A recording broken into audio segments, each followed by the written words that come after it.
I also quite expect today that this chapter just suddenly ends like the first 5 minutes in.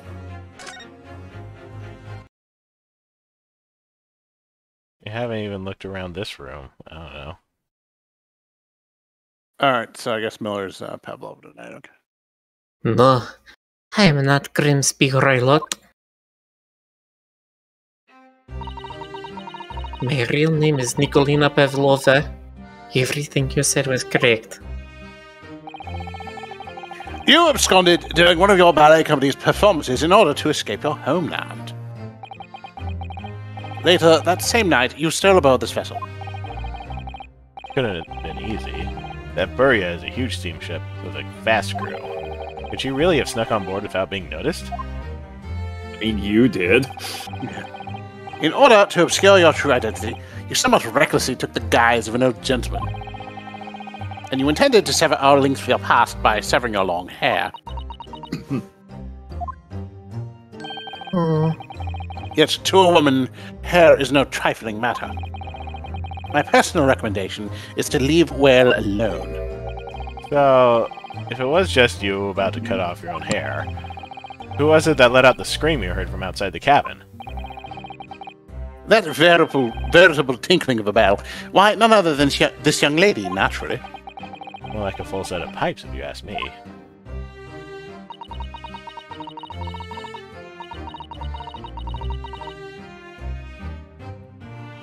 Miller? I was so scared when I went away in Shanghai. I was sure they would come looking for me. That's why I decided to, how do you say, disgust myself? So no one would recognize me. As a result, you transferred yourself into that questionable old man? I see. I put on the fur hat and fake beard. Then just before you came in, I saw in the newspaper. Right on the page, there was a picture of me. I was so frightened. I couldn't stop from screaming. I know that if I did not change my appearances completely, they would find me. But now I'm just drifting into French. Heck.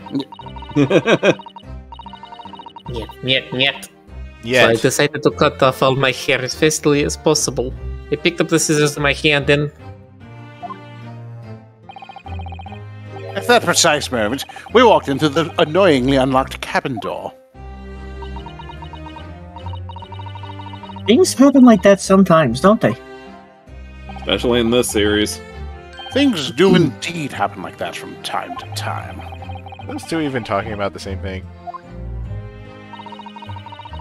There's just one more thing I'd like to know. What exactly do you have inside that traveling case? Oh... You're right. It is my dear friend inside. My only friend in the whole world. Please, don't tell anyone. If the captain finds out, if you say to any of the crew. Your secret is safe with us, I assure you. But in return, you must tell us, in as much detail as you can muster, about the events of last night.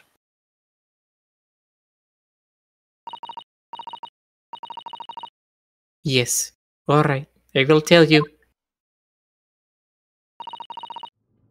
Oh, Mr. Naruhodo? Wasn't it something, Mr. Shom's great deduction? It was certainly something, yes. Just not entirely sure what. But at least Miss Pavlova has agreed to tell us what she knows. That's incredible.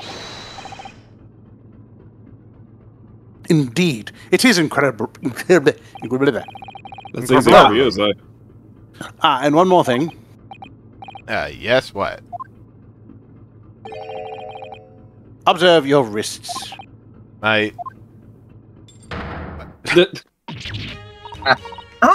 Your hands! Are cuffed again! What? But how? True to my word, I have restored your shackles. When? And why? And now his music's gone. There's still a shadow guild cast over you, Mr. Naruhodo. I'm sorry to say, it can't be helped at the moment. Can't it? Really? Nope, can't.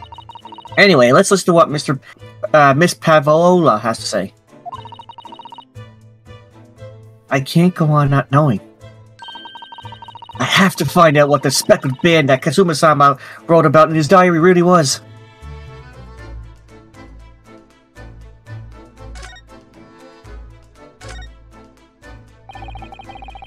Did you know that someone was killed in the cabin next door to this one last night?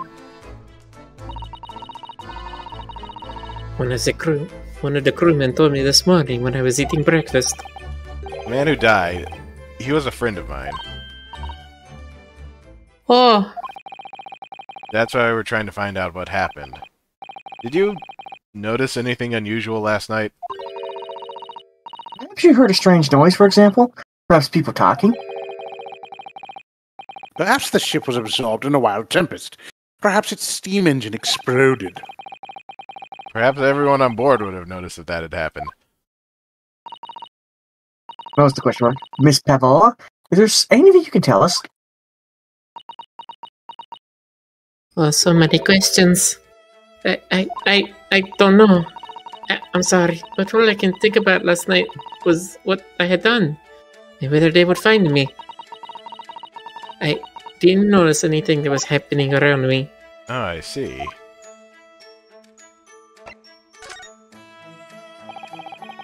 You've run away from your ballet company, haven't you? The Nova Beach Ballet? I mean, I thought that was fairly well established, but... Duh.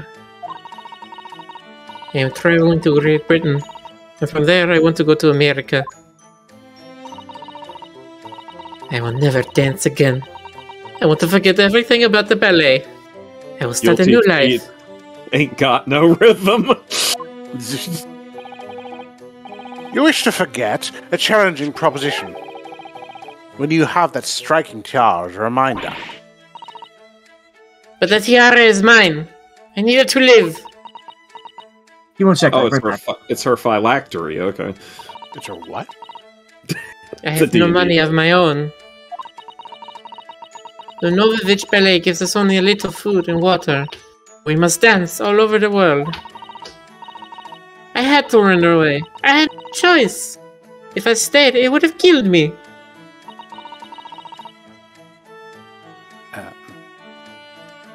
GC, you're muted.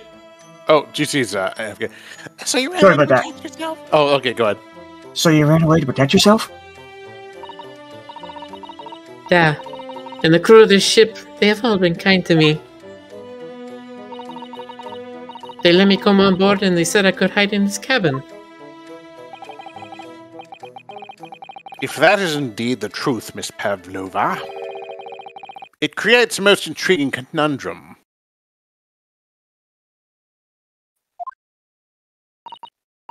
Yes, it does. What do you think about it, Mr. Naruhodo? Me? Oh, well. Yes. Of course. I think we should hear Miss Pavlova's explanation. To what conundrum, I'm not sure, but... Well, I think it creates a conundrum immediately. I mean, if the crew is complicit in her being a stowaway on this ship, then they have something else up their sleeves, don't they? Miss Pavlova, allow me to pose you a riddle. Is it gonna turn out we're like on a pirate ship or something?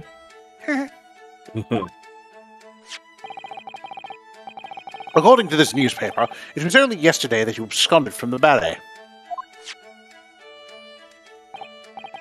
Now, that being the case, it must have been last night that you boarded this vessel.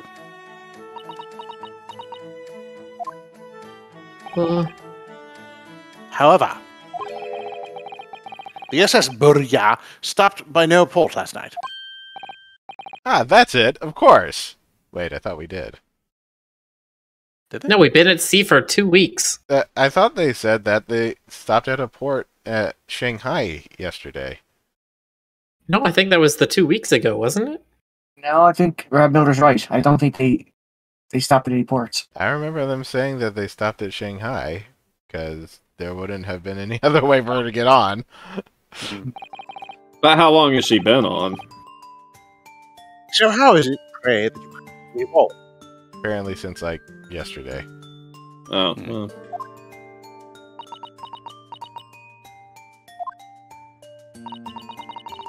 Now that I think about it, the crewman outside the cab acted very strange when we mentioned that.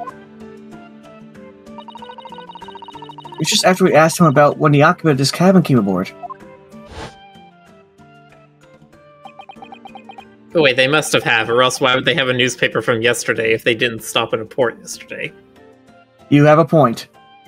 Now I'm really confused. That is not your business.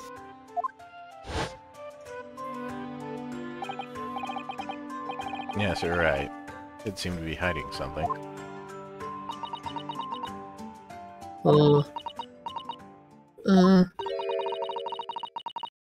An angel descended from the heavens, bringing grace and beauty to the stage. Sorry, what was that? It's how the Russian newspapers described one of my performances. And that is how I came here too. I descended from the heavens. Because I am an angel. And this is when it turns out she's crazy. Or she's trying to be ambiguous deliberately, of course.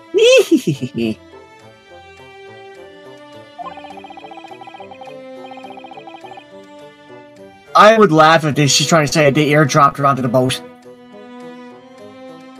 Considering English isn't your mother tongue, your description is very vivid. Mr.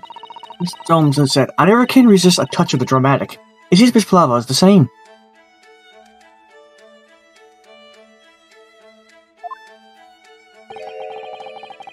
A genius descended from the heavens, bringing grace and beauty to detection. Words once said about myself. Sure, man. Whatever you say. A quote from a wonderfully extravagant advertisement for the adventures of Sherlock Holmes, in fact. I'm gonna call a big ol' cow poo on that. Yes, Mr. Showy. Anyway, it doesn't look like Miss Pavlova is going to tell us what really happened.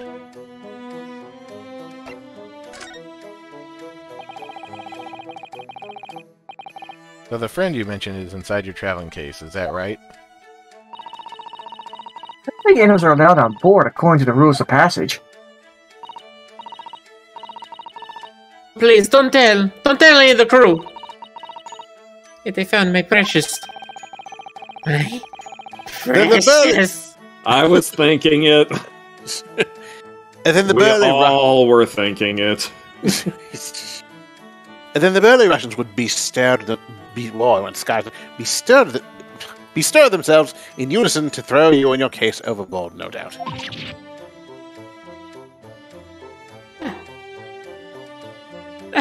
Oh! Very reassuring, Mr. Sholmes. What sort of pet is your friend? A little puppy? Is it it? Oh my god, is it a snake? Is it king? Okay. Maybe an adorable little rabbit? It's a frickin' snake, isn't it? Ha! It's a snake. You credit Russia as a land with small rabbits, do you? Oh, they don't have small rabbits there then? It's a miniature, like, buffalo or something. You may well ask. I have no idea. You two Oh, are, Herlock, you so Sholmes. you two are miserable bunglers when it comes to understanding the nature of young Ballerina's friends. We just get insulted? Isn't it obvious? It must be a chicken. Chicken. Really? Consider the benefits. A rousing wake-up call. Daily fresh eggs. When in adversity strikes, it can satisfy the needs of sustenance.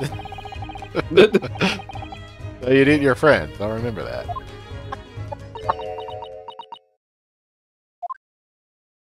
Yet. Well, it would appear this friend's identity is a closely guarded secret not to be revealed. Hey. Nice laugh. She obviously doesn't quite trust us yet. There's something I should like to show her, I think. Maybe she might be able to shed some light on it. Where the court records show that... What do you mean? We are not in a court. Yeah.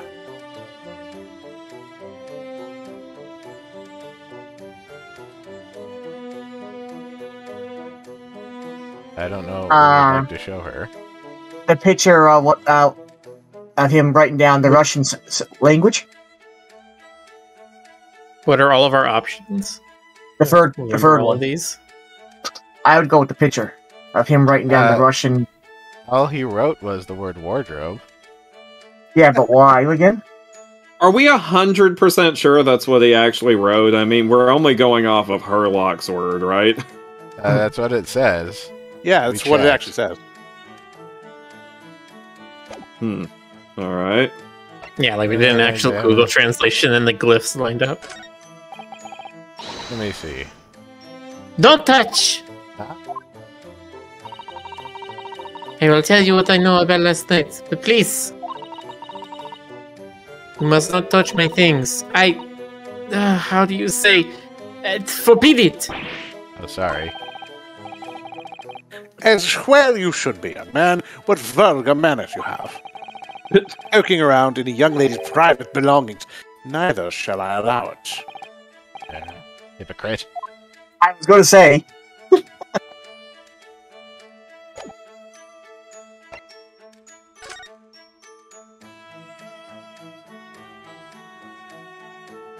I don't remember what the last three things we have there are. The front of the newspaper, the back of the newspaper, the diary.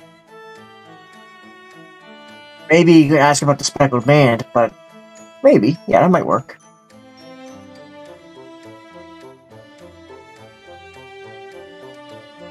I think it's either that or the picture of him with the Russian wardrobe message. Whatever. Miss Pavlova, would you take a look at this? I don't know. I don't know anything! Sorry, you're frightening the poor girl. Oh, sorry. Wasn't trying to. Okay.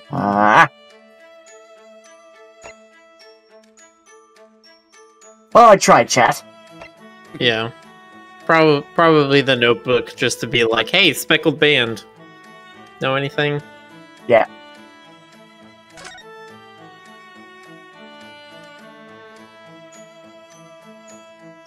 And again, we can ask her to read a Russian newspaper.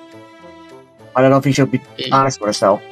Yeah. She already talked about this article, and she said even knowing that it was out there made her more nervous, so... Okay. This is a diary of my friend who passed away. He's... dead? Yes, and he wrote in it last night before he died. Something a little unusual. It reads, 1:23 a.m. I can hear a faint whistling sound. And then a few minutes later, 1:35 a.m. What looks like some sort of speckled band is dangling from the ventilator grill. Speckled bands. I don't understand. Strange, isn't it? But the ventilator he mentions joins to this cabin, you see. Up there on the wall. In other words, this cabin and the victim's cabin are connected together. Oh. Miss Pavlova? Has something occurred to you? Does the speckled band the victim mentioned mean something to you? Or the whistling sound, perhaps?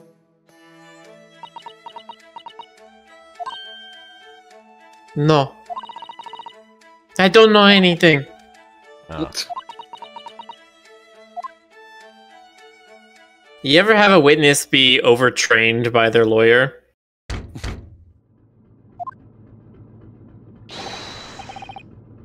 Excuse me, Mr. Roylott.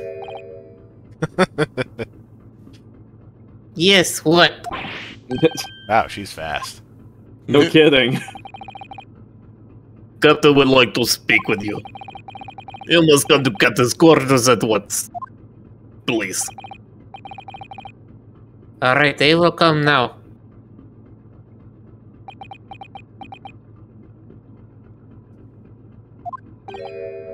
What? You must leave. Now. Oh no, it's fine. Don't mind us.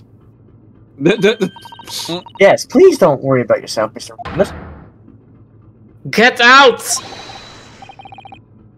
The passenger said out! Or do you want me to throw you out? Ah. Looks like we'll have to leave investigating this cabin until later. What a pity.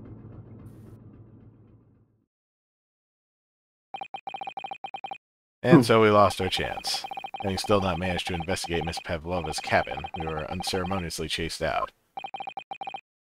As I say, we were quite literally picked up and thrown into the passageway outside. You know, like normal protagonists. Ah, to be continued. To be continued. To be continued. Next time. Alright, great stream, everybody. Yeah, thank you for coming. Yeah. Next time. Good night, guys. Okay.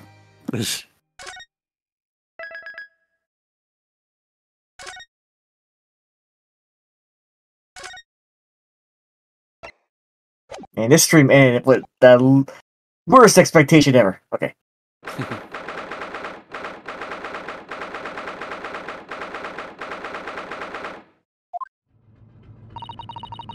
I wish we hadn't been thrown out like that.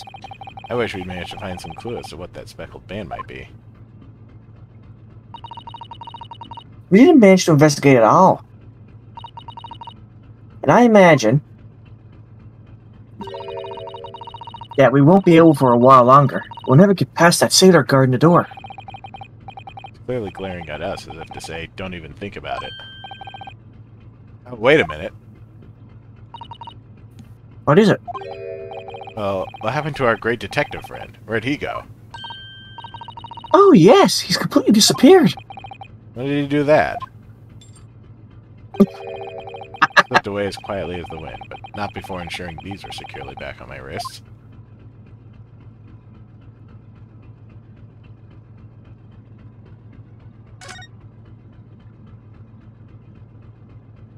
Well, do it, Yosuke.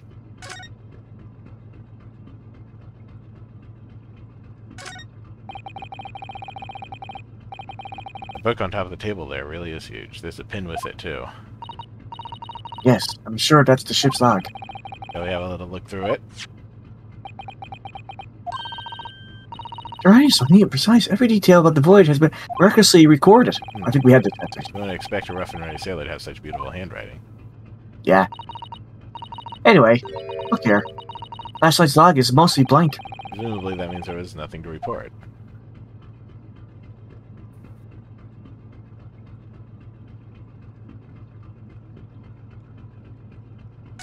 Fluffy Sasha Uwu is rating with a party of 69. 69, dude. Nice. Thank you, Raiders. Fluffy Okay. What was the name again? Fluffy Sasha Uwu. Yes. That door leads to the second class area. It's locked. Wow. I can't open it. Nice. Uwu No, well- Owo. That stands to reason. Or does it? No one wants to let the murder escape. Raiders. Gosh, she gave me a very stern look when she said that. Raided chat. Okay. Damn, we're up to 88 viewers because of that. Hot diggity daffodil. Hang on, let me check the tracker. Oh, please, don't- My tracker. Don't make 69 raid jokes, please. Class cabin number 1. Yes, that's our cabin. Not You did our a cabin. 32-hour stream, Sasha? Wow.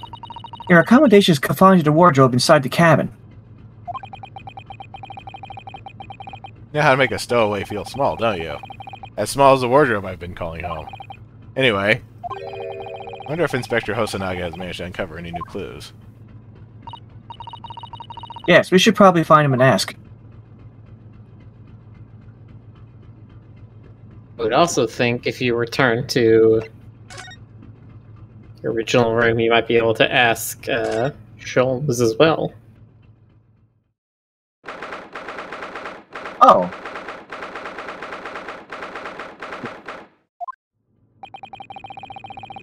Looks like they're still investigating in here. Yes. On that subject, I wonder if Inspector Hosonaga is unscathed. What do you mean, unscathed? Surely you haven't forgotten, have you, Naruhodo-san? Don't remember what he said about allowing you out of the cabin to investigate? He was going to talk to the captain about it. He said he'd lay his life on the line for you. Oh, yes. I'm sure he was exaggerating. That's what he has to say for himself. Might have some new information for us. Never know.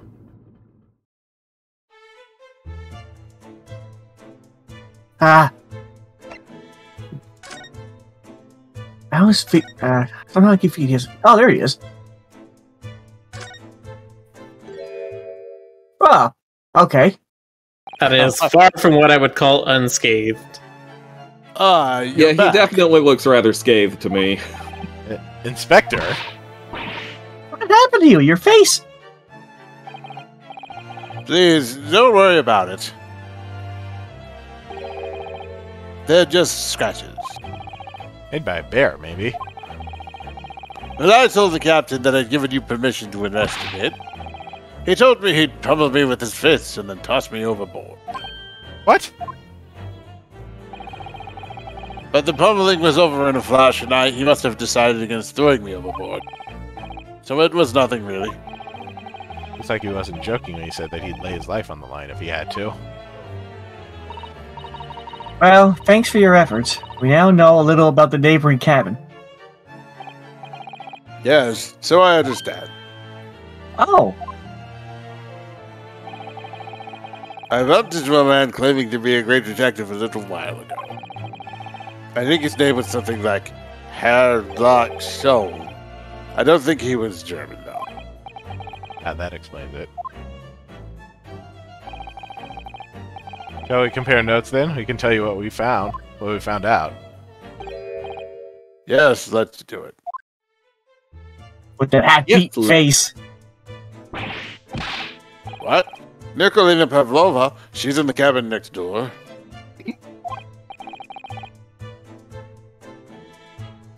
Oh, do you know who she is?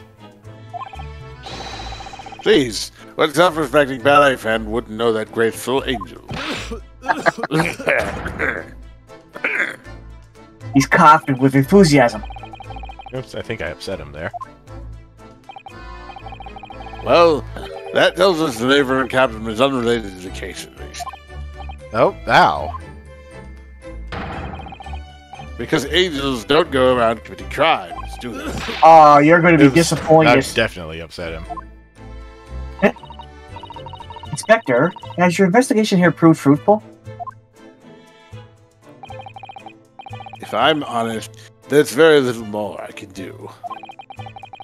Our duty is to make sure the scene isn't disturbed, ready to hand over to the Hong Kong police. So I'm just keeping watch here, trying not to take my eyes off the job. Oh, I see. There is one thing. I do have a small piece of new information for you. Oh, what? Yes, do tell us, Inspector, please.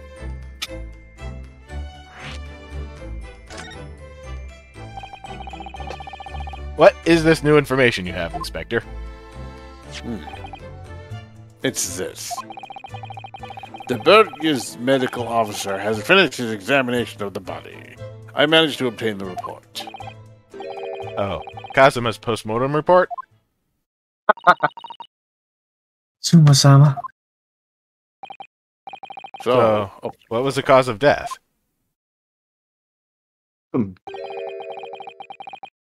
damage to the cervical vertebrae is what's written in the report. His neck was broken? Yes, it would seem so. There were no obvious wounds or other signs of injury. So at first, I think they were considering poison. But it turns out they found no traces of poison in the system at all. Well, what weapon was used then? Hirari! Sorry, go on. Nothing has been found as of yet, but the fact that there are no signs of a wound suggests it may have been a blunt object, Something that wouldn't leave a mark. Oh, I see. All the body's nerves run from the spine to the brain. A strong enough impact to the neck could induce death. There's a possibility, and no obvious wound would be left. Well, there would be a bunch of bruising there, I would think. Yeah. Or Kazuma. I have a second copy of the report. Oh, okay. If it might be useful, you're welcome to have it. Really? Are you sure? Yes, it's fine. I trust you. After all, if I didn't trust you, I'd kill you. I'd never have agreed to you leaving the cabin in the first place, would I? Ah.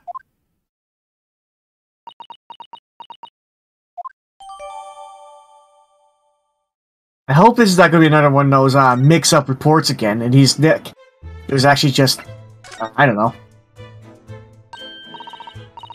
Oh, Mr. Shones was here, was he? Yeah.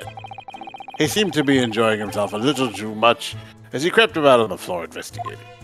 Yeah, this is one of those weird things where it's like, if it was a neck injury, how was he able to write afterwards? With his tongue.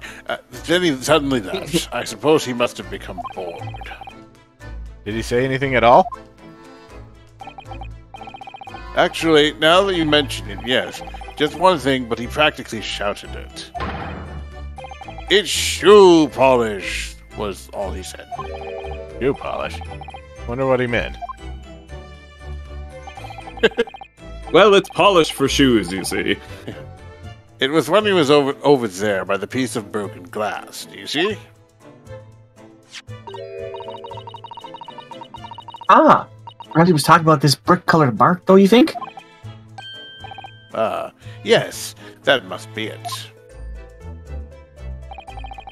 How can Mr. Sholmes know it's shoe polish? That leaves me cold, I'm afraid. I have no idea. What is it, Susato-san? Well... Zuma-san was wearing leather shoes with a very dark tan hue. Dark tan? Or dark brownish red, then? Yes. A little like the color of red wine, but darker. I haven't repaired them for him. Oh, does this mean that this mark was made by the polish on Kazuma's shoe as they scuffed on the floor? I'd laugh if he just slipped on the floor and slowly knocked himself out by banging his half the floor. And he just wrote Again, that. I think that's what happened, because you saw all the books in both this cabin and the other cabin were all laid out the same way. I think the entire ship just hit a big wave and he knocked his head into something. Yeah. That's really... Oh, sorry. That's really all I can tell you at this stage. I should return to my boat. My fellow crewmen's eyes are boring into the back of my head. Yes, that might be for the best. Thank you.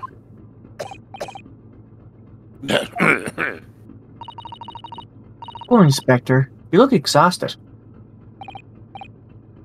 Oh, no. Well... I feel terrible that I failed to protect Asogi-san. It was my responsibility.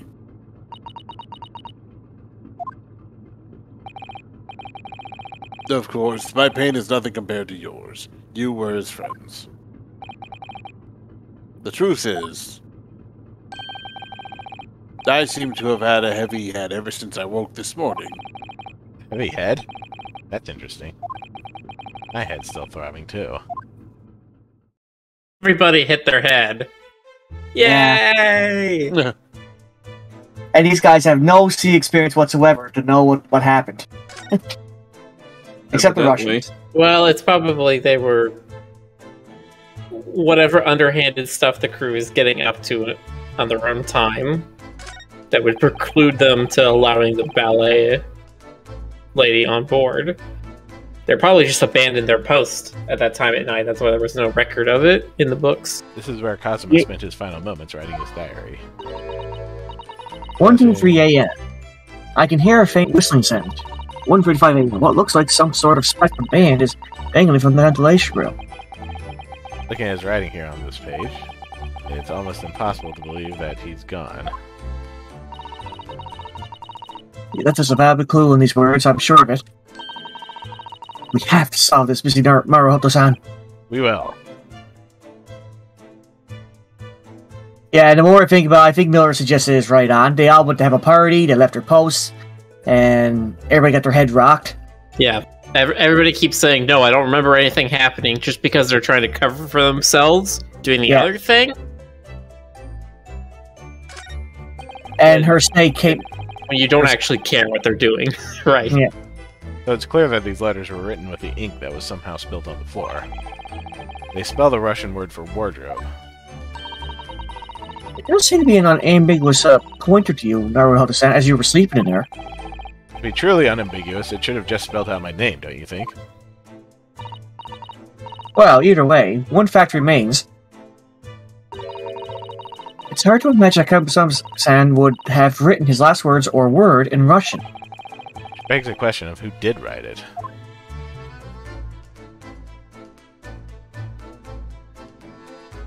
On the photo of the body, is there any ink on his finger? Or this glass. I think there was. Looks like whatever it was is broken clean in two. But the other half is nowhere to be seen. And then there's also this brick-colored mark. Which is a shoe polish, according to that great detective you seem to know all about. I suppose it must be from Kagami-san's shoes. Maybe, but what I'd like to know is, how can the detective be so sure that it's shoe polish and not something else? Because he's a great detective, of course. It's hardly a reason, is it? No.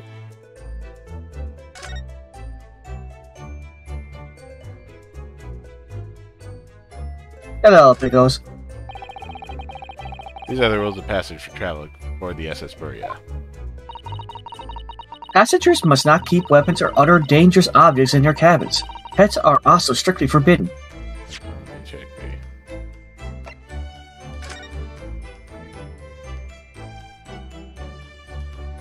I mean, can't really see from right here, but can't see. Yeah, it the fingertip. doesn't... No, that's the problem. We can't see the fingertip, but... So by bringing her pet on board, Miss Pavlova has broken the rules.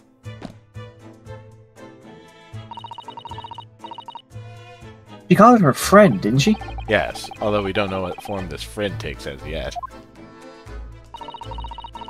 I'm also certain that whatever it is, it's inside the traveling case in her cabin. A friend. There's more to this than it seems, I think.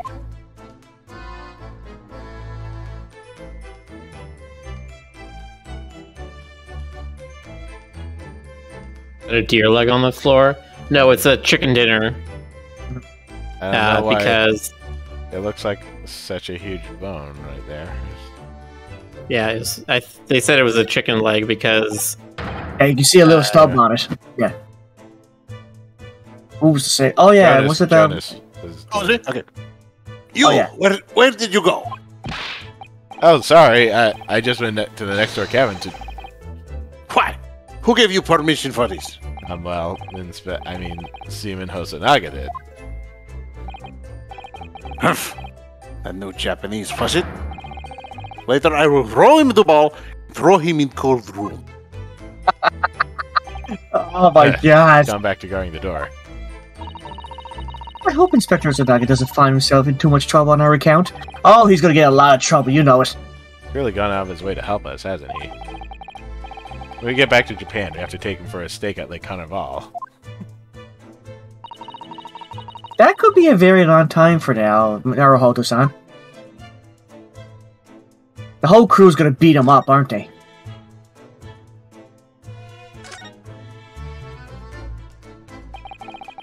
So this ventilator joins Miss Pavlova's cabin. Yes, that's right. Just a few minutes before he died, Kazuma saw something emerging from it. Speckled band, as he described it. If only Miss Pavlova had been able to shed some light on it, but she seems as baffled as we are. Yes. I wonder if she's telling us everything, though. Oh, she's definitely not. I mean, I'm that not was sure. obvious. It is obvious. No, most people aboard would say the same about me, but there's something about that woman that didn't sit right with me.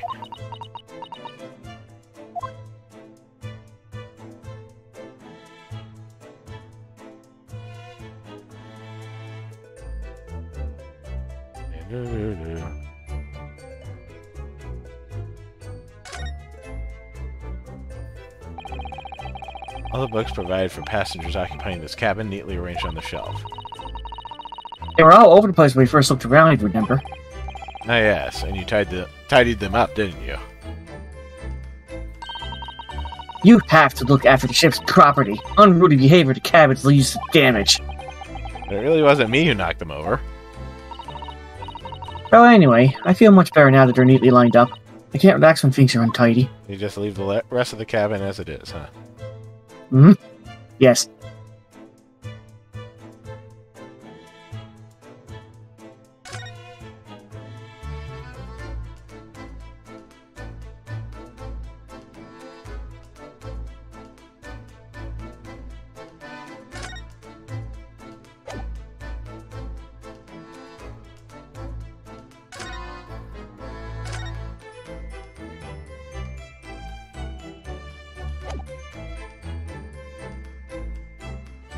I don't see anything new in this room.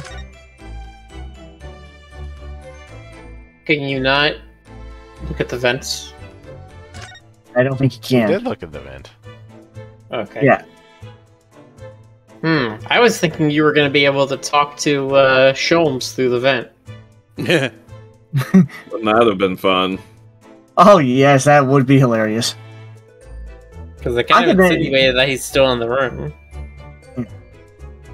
Actually, if you leave the room, you can leave the room, can't you? No. Oh yeah, that's right, you can't.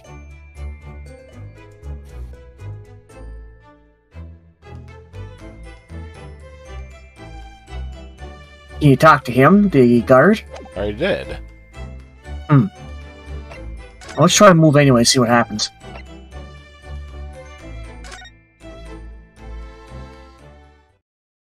Oh, okay. I was sure it was going to stop you, though. Okay. I wasn't standing in front of the door. Ah! Look, Naruhodo-san. Seaman Stroganov is gone. Strong enough? The birdy Russian sailor who's always crossed his arms and glaring at us. All these Russian names are impossible to remember. Oh, don't play Dota 2 then. Okay. I'm sorry, don't play what? Oh, you said Dota. Dota. I thought you said Zelda 2, and I was like, are there Russian characters in Zelda 2? Did you hear that? Sounded like someone singing.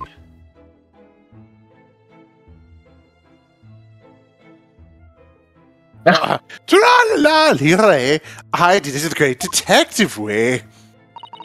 It's caroling. I know that Lar-like voice. Well, never mind that now. This is a golden opportunity for us. Yes, you're right. We must seize it. Let's go inside Mr. Pavlov's cab while we can investigate. Definitely. Before that stringy knot crewman comes back. It's strong dog, not stringy knot.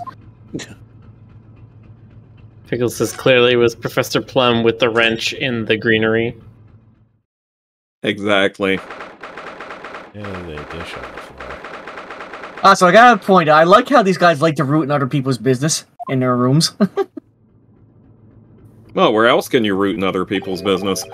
Yeah. I can never find other people's business in my rooms. Yeah. Miss Pavlova isn't back yet. Sato-san. Oh, where's she gone? Ah. Hey, what are you doing? Those are her private things. There's not a moment to waste, Naruhodo-san. We must investigate as quickly as we can. I suppose you're right, for Kazuma's sake. I try to do the Herlock Sholmes accent. Not just for Kazuma-sama. What do you mean? It can't be long now until we arrive at port in Hong Kong. I don't want you to be in those handcuffs when we get there. Really? We must solve this case, Naruhodo-san. By ourselves if we have to. Yes, we will. Fist pump.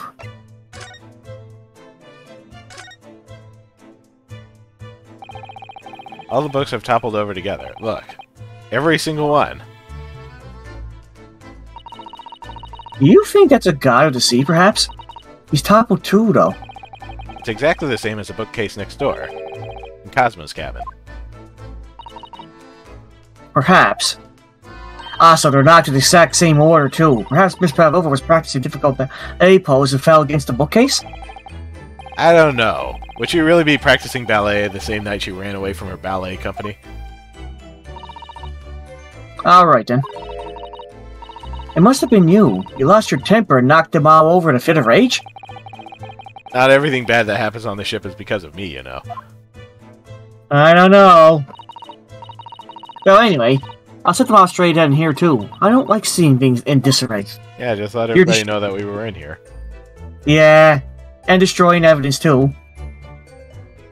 Why not? Ah, yes, they're displayed in this cabin, too. Look, the SS Buria's rules of passage. Passengers must not keep weapons or other dangerous objects in their cabins. Pets are also strictly forbidden. I suppose Miss Pavlova realized that she needed to keep the contents of her case a secret after she read this. Her special friend, I mean. I wonder where our friend has disappeared to now. Probably having fun exploring the ship, I imagine. I just hope Seaman Stragnov doesn't find it and throw it overboard. Oh, yes. So do I. We investigated thoroughly, but I can't find anything out of it. Really? Really? Okay. There's nothing in the giant case. Okay. Naruhodo-san, I are mean, it you might there? just be a suitcase. Alright, I'm right here. Yes, why? Oh, good. I thought you might have climbed into the wardrobe when I wasn't looking. There's no place like home. Believe me, I don't have some strange compulsion to jump inside every wardrobe I see, you know. Only the special ones. So anyway, I'm not sure anyone could fit inside this one.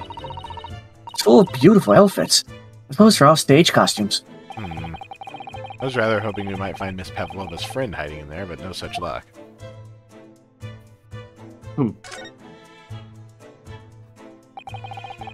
This ventilator connects to Cosmo's cabin next door. Yes, although what a fool shipbuilder must it be to open the ventilator to another room. Ah, maybe. It's so that there's a gas leak next door, the occupant of this cabin would notice and raise the alarm. Or, the occupants of both cabins would die of gas poisoning. That is a possibility. Anyway, last night, Kazuma wrote that he saw a speckled van coming out of this ventilator.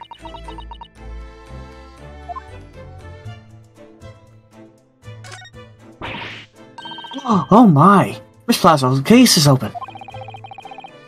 Completely empty inside, but according to the Great Detective's great deduction, she was hiding her special friend in there. Yes, a friend that she had to keep secret. Because you're not allowed to bring animals aboard the SS Buria. Wonder what kind of animal she had in there. And more to the point, where is it now?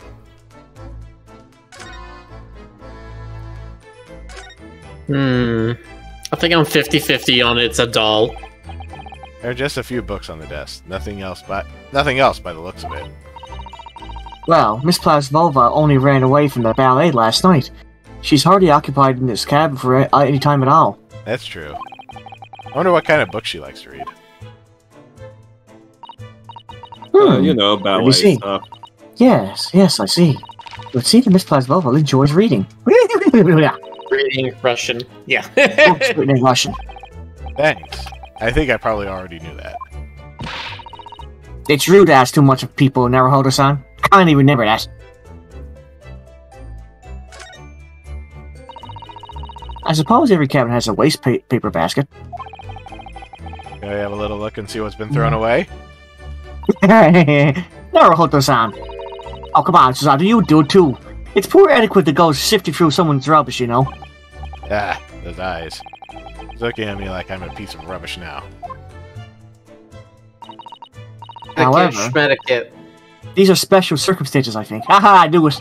Exactly. We have no choice. I knew she told you would do it. Hardly anything in here at all. Oh, well, that's a little disappointing. I wonder what this little saucer's doing it for. Yes, it doesn't look like it's been dropped. More like it was put there deliberately. Ah, do you think there could be a leak in the roof just above here? What? A leak? Is this ship quite safe? I'm sure that even if there's a little leak in the roof, it doesn't mean the whole ship is going to sink. No. No, you're right. Of course you're right. She's really trying to persuade herself, isn't she?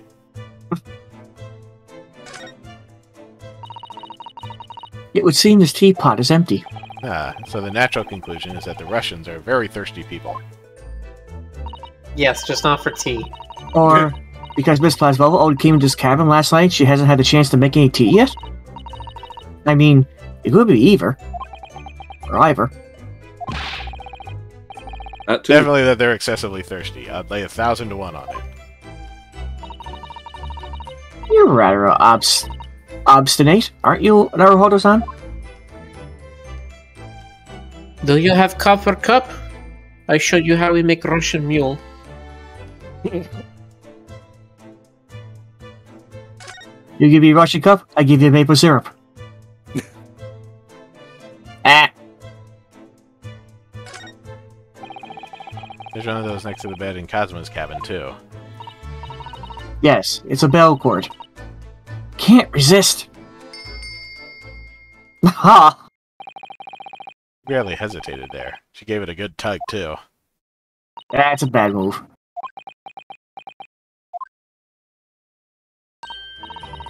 No, he didn't actually expect anyone to come. We don't want them to. We're trying to investigate in secret. Yeah, good. That's the point, right?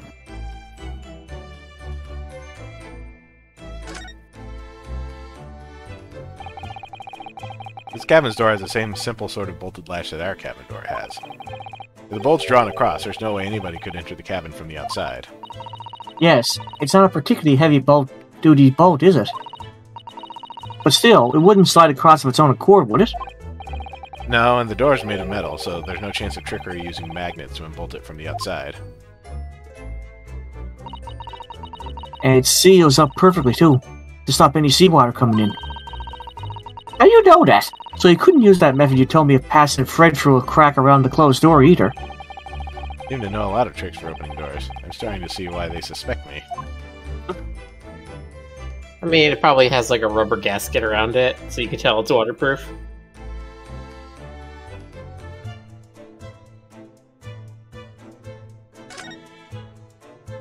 Let's see, I didn't see anything else in here.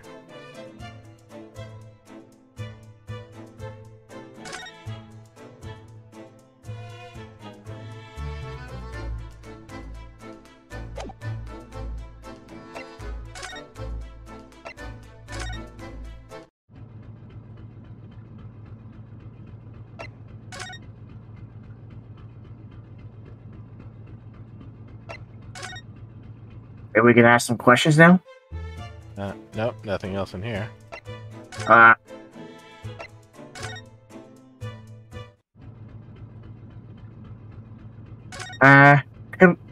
Maybe the bell, no. Oh, Sholmes. Oh, it's Mr. Sholmes, look! Ah, you never know where he's gonna turn up next, do you? I like how intently he's looking at that logbook. He seems to be stealing a look at something as he sings to himself. It's a hidden object game, and the hidden object is Sholmes. Like Waldo. I did the great detective way. Still singing. You think he hasn't noticed us?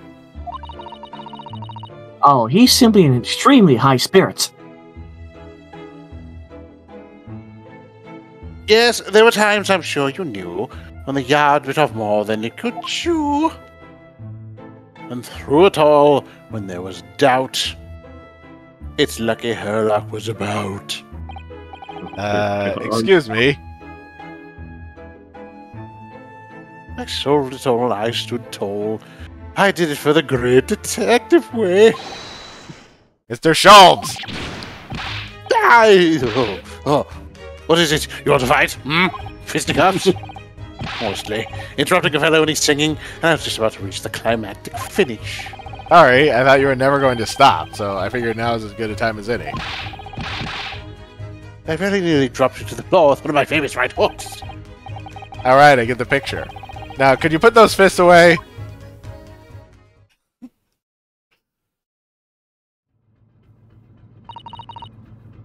Jones. You seem to be examining something before we interrupted you. Yes, that. I was immersed in the study of the ship's log, as penned by the stockily-built crewman who's usually on guard here. Oh yes, the ship's log. And did you find out anything useful from it? Not a blessed thing. Well, after 2 a.m. this morning, the majority of the entries are blank. Which means that there was nothing to report. Nothing of note happened, so... You truly are a student from the land of the rising sun. You've been utterly blinded by it. Sorry? Your logic, my boy, is inverted. Whatever do you mean, Mr. Sholmes? Observe the other pages, and all shall become clear. It would seem the same crewman oft stands sentry in this first-class passageway, and he has an almost religious practice of recording nothing to report every half hour. Oh, he writes that in every 30 minutes? Nothing to report? Precisely. Put simply, the seaman writes nothing to report when there is just that. And yet... Ship's log from last night is largely blank. He didn't even write nothing to report. You mean? Yes. There were circumstances afoot last night which led to the seaman being absent from his post. What kind of circumstances? What happened? That remains a mystery for now, but we can be sure something significant took place. So significant that it caused the seaman to forget his regular habit of scribing nothing to report in the log. These are important details. I would stake my life on it. You must log the ship's log in your mental file. Ship's log has been entered into the court record. His brain is the court record. Now that deduction was worthy of a great detective. The absence of evidence is not the evidence of absence. Ah, you're starting to understand my ways, I see. What makes Sherms Sherms? Brilliance. All that means is that there was nobody actually standing guard here starting at 2 a.m. Yeah. Which means what we thought is that the crew, probably multiples of them, were up to something. Mm-hmm.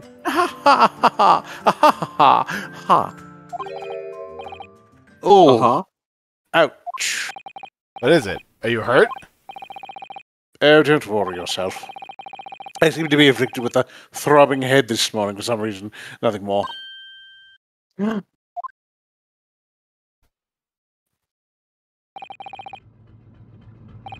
Well, my friends, until our next encounter. Very odd how everybody seems to have a throbbing head this morning. I know, right?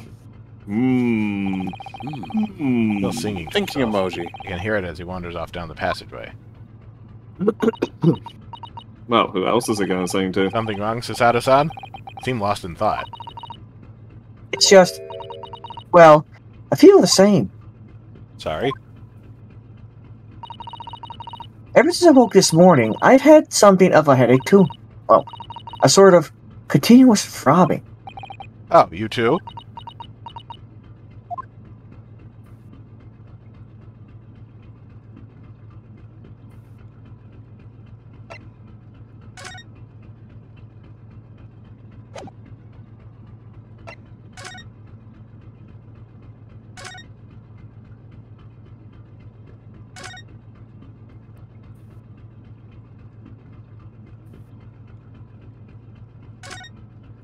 Your chat's up to. Hello, chat. Of Lova's cabin. This could be our chance. What? Yes, we already know this part. Yeah, we already just heard, yeah. As an investigator, I'm not sure that part. We can certainly do it in the grounds. I'm sure we can learn something. So I say that Sean also knows how to discombobulate his foes.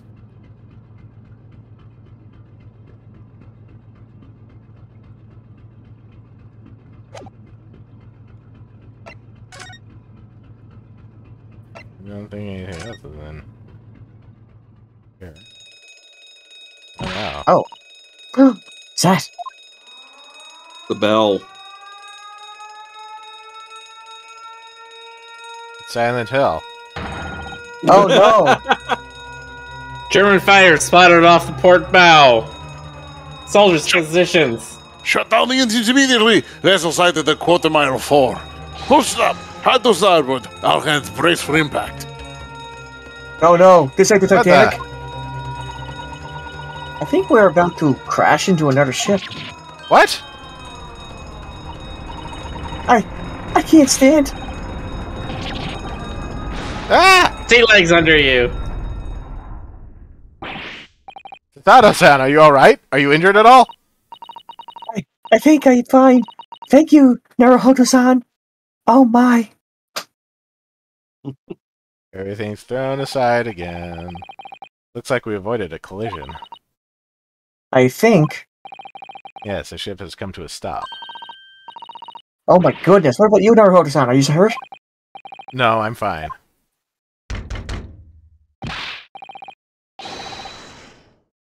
Hello, Is anybody in there? Shout if you need assistance. Oh, that sounds like... Inspector Hosonaga. Whoops. Okay, so you notice what happened when the ship lurched. You're Bolt right. closed. The bolt closed on the door. Yeah. Is that you in there, Naruhodo-san? Unbolt the door, quickly. What? The bolt?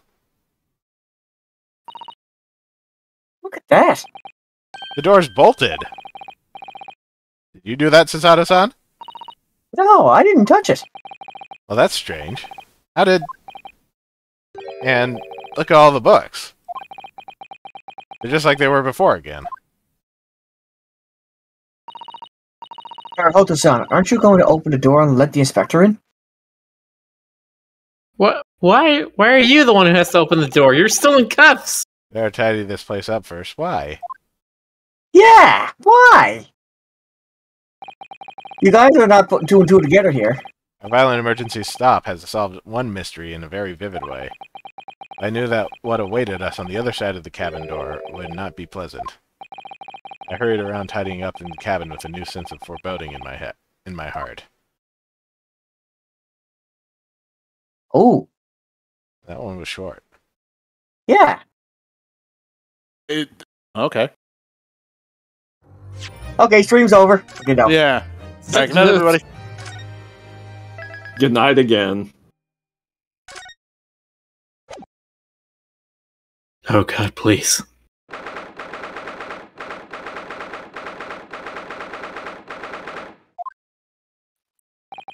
Well, this has got to be the final chapter for this section. Somehow, the door to the cabin we were in ended up bolted after we made an emergency stop. Sato-san took a deep breath, then gently slid back the bolt.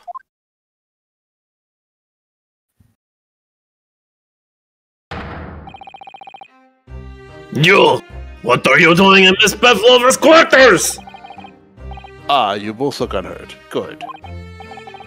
Yes, we're fine, thank you. What on earth happened? You heard something about how we were going to collide with another ship? There's a false alarm from Yes. Fire Drill. It appears to have been a false report, though. Oh, you're right. Oh, how did that happen? There's a dense fog outside, so it's extremely difficult to see. Someone must have thought he saw a ship ahead. Okay, never mind. This person obviously triggered the alarm, and that's why we made an emergency stop. Everything is chaos. Passengers are screaming. Crew are running. Now I'm going Scottish. Crew are running everywhere. This first-class area is the only quiet part of the ship at the moment. Oh, I see. Someone triggered the alarm? that mean someone pressed that button outside? Yes, that specific button outside.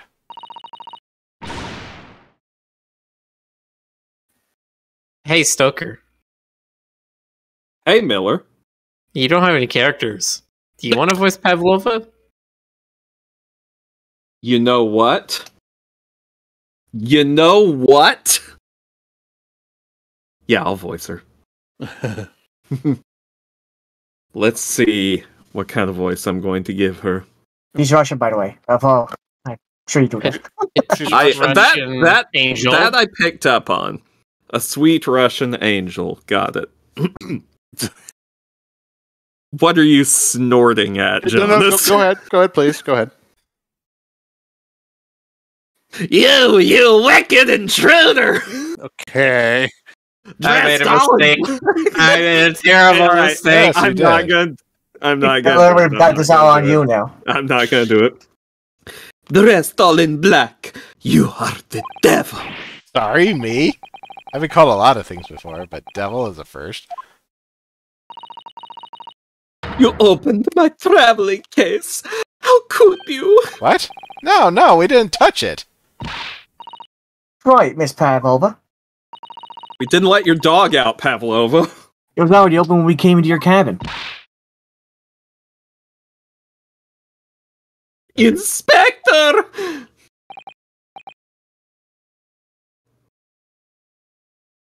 Goodness. Jonas? Oh, sorry. I'm sorry. Yes.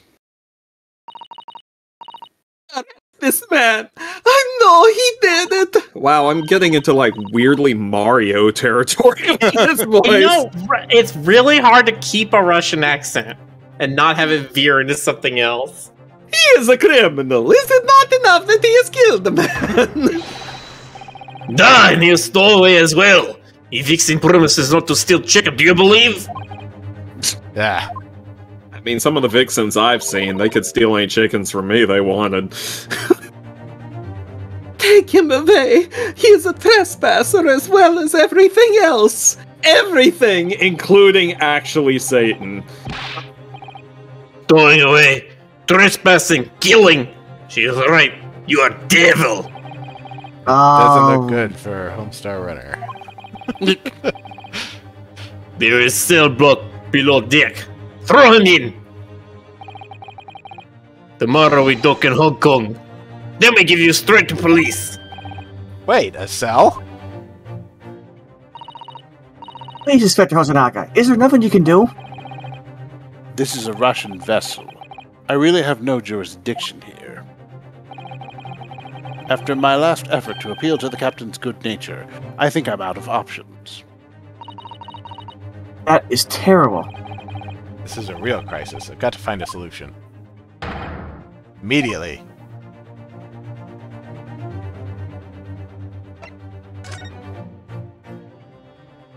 Whatever's in the box. Hold it! Miss Pavlova, can I... Oh, sorry, that's me. Yeah. I forgot already. Get out! Listen, I'm sorry we snuck in here without your permission, but... Get out now! we just need to investigate in here to help understand what happened to... Russian words! Nah, it's no use. She's not gonna listen. Suka She's the bled. one who will. Actually, I Нет, think до свидания, vodka potato! whatever's in the suitcase must be in the room. Please, Or in just the give me a can. little more time. I do nothing for you. Except show you a two-ship's prison cell. Ah, thanks, but no thanks. I'm innocent. I didn't kill anyone. And trespassing. And stowing away. You know, sometimes life can lead you down some unusual avenues, and, well... Enough! You are guilty. Ship cell is the only place fit for you. Come on, there has to be someone. Some savior to rescue me from the crisis. Oh, jeez. I Come think I know on. he's... Where's Sholmes? Where's Sholmes? You've got yourself into a difficult situation here. By entering this cabin uninvited, I mean. Sorry. Sorry. I was just desperate to find a clue. I'm afraid there's really nothing more I can do to help you. We If I have push things called warrants. If I push my luck any further, a punch to the face will be the least of my worries. Really sorry. I have to take responsibility for giving you the freedom to investigate Miss Pavlova's cabin.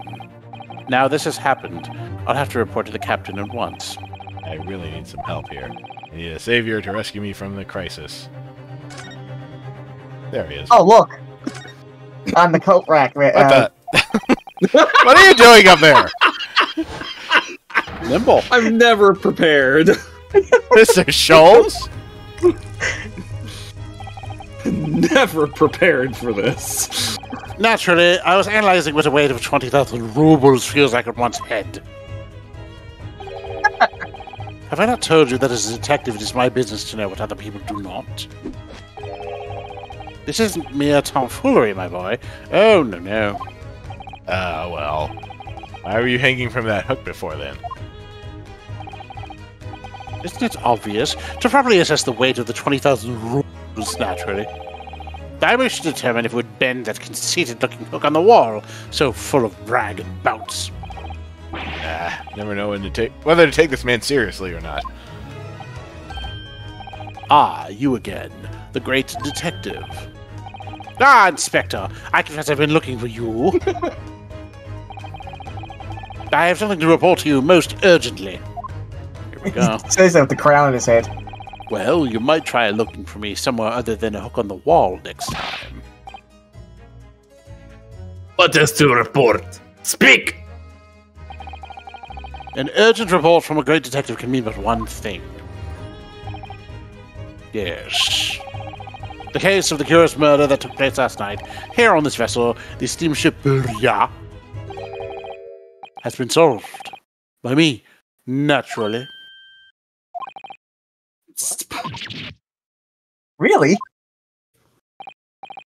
Yes, I have eliminated all other possibilities. No other explanations exist. It was the snake.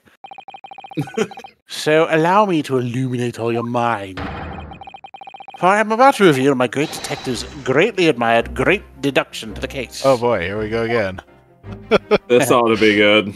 Dance off, boys. Yeah, you have it solved? Even Hedgehog understands this kiss.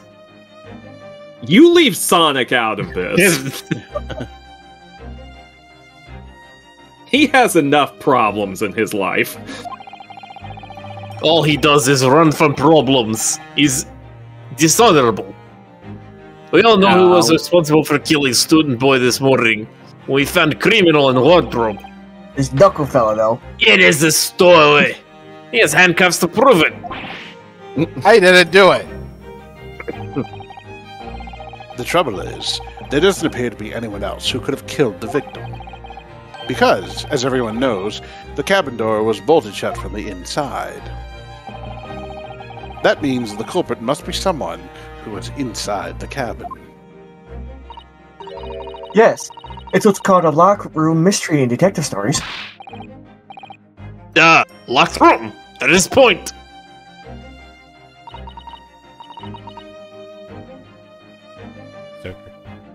Oh, sorry. Ah!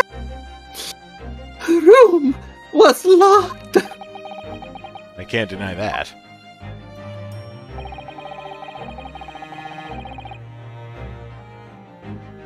There's no way the bolt could have been drawn across from outside the cabin. No way, huh? You are quite mistaken. The cabin next door is not a so-called locked room at all. What? Oh yes, there is another entrance.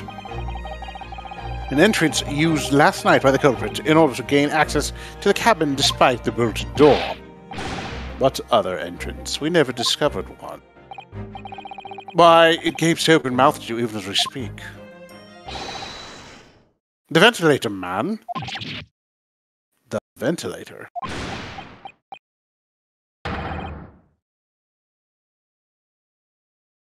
You're the one who was You laughing. think this is funny?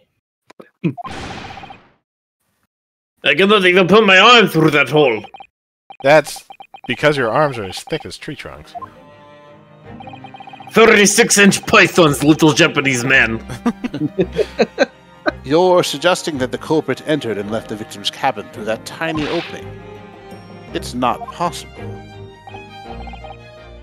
Ah, but it is. And last night, the victim even witnessed the intruder in the act of passing through the ventilator.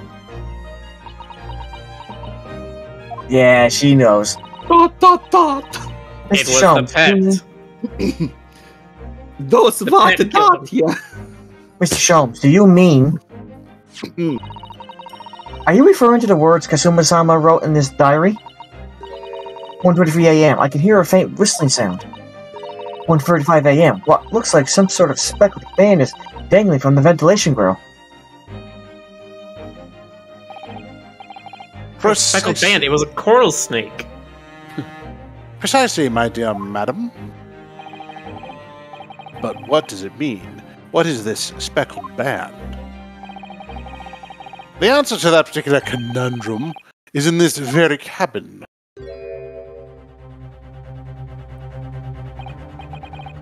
Mr. Sholmes, what are you doing? There is a distinct element of danger, but fear not, I am ready. What I'm about to expose for you to see will shock you to your cause. Oh dear, this is going in the sexy direction. Behold. What the? Yes. Oh, dang it. Oh, that's a cute snake. Allow me to introduce you all to the band. The Speckled Band. Snake? Indubitably.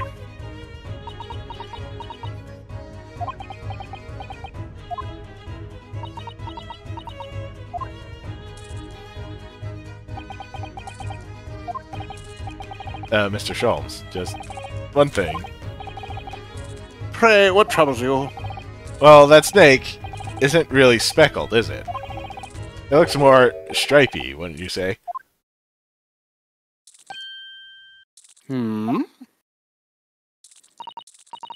Yes, you're right. I think in this case you have to call it... the striped band, wouldn't you?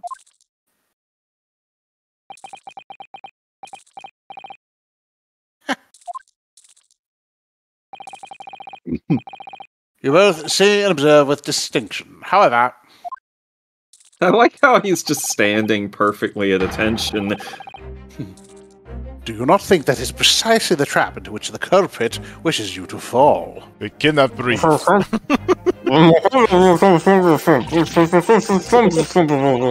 my goodness, really? It's a trap? How exactly? I think perhaps it is time I explain the intricacies of my train of thoughts. Are you ready, Miss Pavlova? Oh, she's just willing to go along with it? Okay. Stoker? Oh, sorry. I'm sorry for it. I have got to get a handle on this voice. I'm sorry for the young man who died, but that is all. His death is nothing to do with me. This whole thing is nothing to do with me. There are two conclusions I have drawn from the facts. Number one. Last night, your friend infiltrated the victim's cabin. And number two, that same friend was responsible for the victim losing his life. No! Turned as white as a bowl of rice again. Sholmes must be right. He's hit the nail on the head. This young woman's friend killed Mr. Asogi.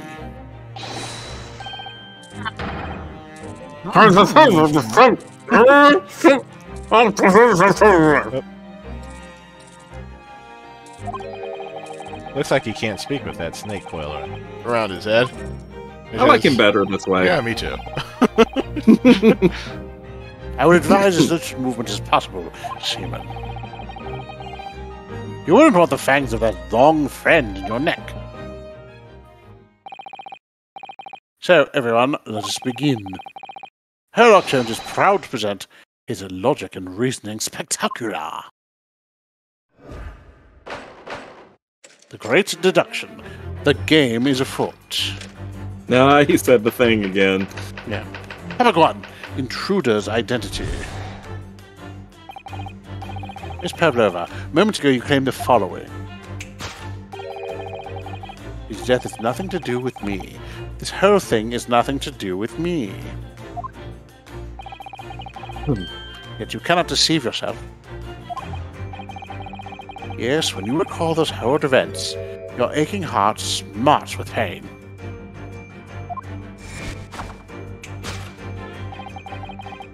And it is that very pain that evidences your inextricable link to the victim's death.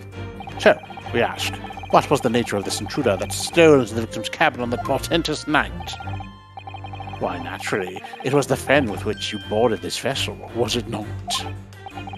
Ah, as I suspected, another telltale glance. Without doubt, your friend is the writhing serpent we see before us. Yet, that fact leaves us in a quandary. The victim's written observations of the night in question tell of a speckled pan. Whereas, regrettably, this specimen's markings do not fit that description in any way.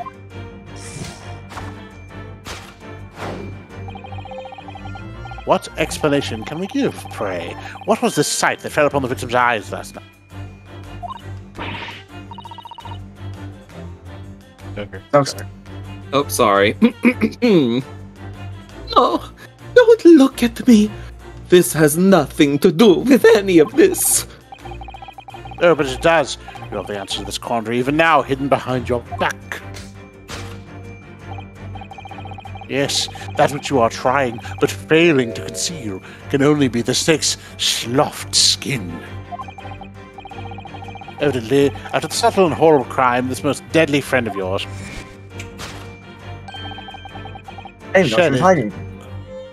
shed its original skin. No.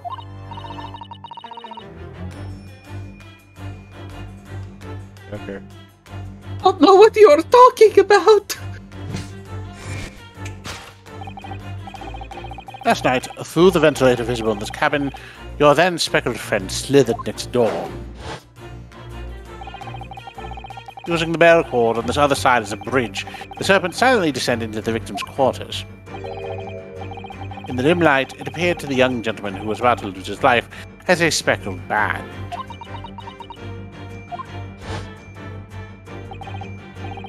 In summary, the nature of this friend of yours, which last night infiltrated the scene of the crime, is a rare breed of snake whose markings change every time it sloughs its skin. A snake so dreadful, we can only imagine it would be found in the deepest depths of India. India. Of course, that's where all the dreadful things come from. Yeah. Conclusion, a beloved speckled snake. Topic 2. How Mr. Asogi died. Moving on. We come to the heart of the matter. The grim demise of the victim. How did this young man lose his life, and why?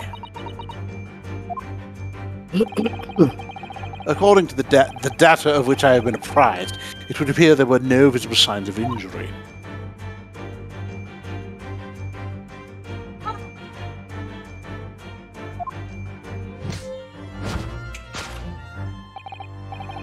In fact, the circumstances of the victim's death can only be explained by a terrible venom. That doesn't even make sense. Yeah. Nope. If we take that as fact, Which we shouldn't. we could reasonably imagine that there remains evidence to affirm it at the scene of the crime. Oh no! Could there be? Yes, an examination of the deceased body will prove the cause of death conclusively. The almost, but not quite, imperceptible puncture wounds left by the venomous fangs will seal the truth. Yes, the vestiges of the snake bite delivered by your terrifying friend. This makes no sense. There is no point feigning ignorance, Miss Pavlova. After the incident, you endeavored to hide everything, didn't you? But now your involuntary glance betrays the hiding place you chose. That's right. You had the evidence that links you to the victim's death in that traveling case. When we first met in the cabin, it came to my attention that your case moved periodically. Your serpent assassin was restless inside, no doubt. No, you don't. It is telling that the victim made a note of a low whistling sound that he heard minutes before his end. That was your signal, was it not? The sound you would use to train your serpent friend. To train? Indeed. You'd put the serpent through this ventilator and wait. After a period, you'd summon it back with a whistle. You couldn't know if the animal had done its duty, so you would listen for signs of life next door. If their victim appeared not to have been dispatched, you'd release the snake once more. Do you deny the snake has undergone such training? It's not true! Having slithered through the ventilator and down the bell cord, it needed only to sink its fangs in once. And its venom would course through the victim's veins, ending his existence forever. That is the true nature of the speckled band that took the poor young man's life. There can be no doubt. My logic is infallible. Yeah, But for your all the premises parts are that flawed don't here, though. Death by a venomous snake's bite. I mean, your conclusions are great, except for the parts that make no sense. Yeah. Thus concludes Sherlock Holmes' great deduction of the speckled band. Like, comment, and subscribe.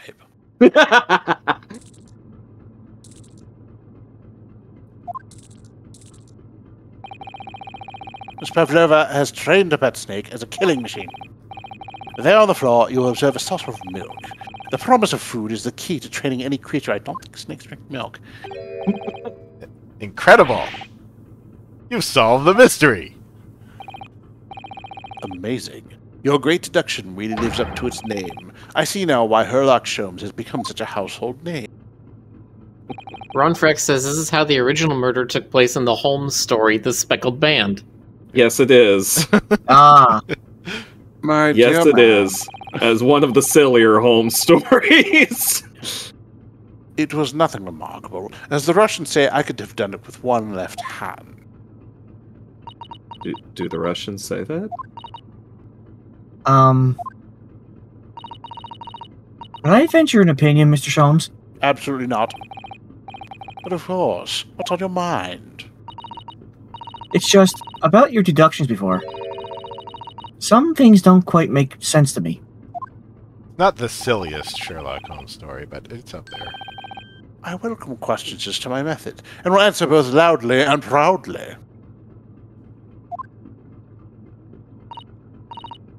Oh, well, good. First of all, snakes are egg-laying creatures, part of the reptile family. Uh-oh! You are well informed, madam. And reptiles, don't drink milk. Ah, It's really only mammals that like to drink milk, you see? It's almost like it's in the name. So, I'm not sure it would be possible to train a snake using milk as a reward. no matter. No doubt Miss Pavlova used some other treat to encourage a pet to do her bidding. Milk was merely an example. The logic holds. Well, there is something else. Snakes have no ears. Ah, Well, hold on. Yeah, so I'm not sure it would really be possible to signal a snake by whistling. madam, They have what no a tale. external ears. Yeah, I was gonna say. But madam, what of the tales from Arabia? Have you not heard of the snakes that dance to the sounds of a flute? I think perhaps the performers played their music in time with their snake's natural movements. Oh, I see. Yeah, snakes can hear low frequencies. They can't hear high frequencies. No hands, no feet, no ears. These creatures are so inept as to be practically useless. Don't take it out on the snakes, Mr. Schultz. Yeah, there is one other thing. You have more? Snakes use their scales of their bellies to propel themselves. So, I'm not really sure that a snake could manage to climb up a flat bell cord like the ones in these cabins. Then it should try harder. Please don't be angry with me, Mr. Sholmes. The point is, even if the snake had gone through the ventilation to the next door cabin, it couldn't have come back without help. What I'm trying to say is that there are a number of reasons why it's difficult to imagine a snake could have had its part in this. Uh-oh!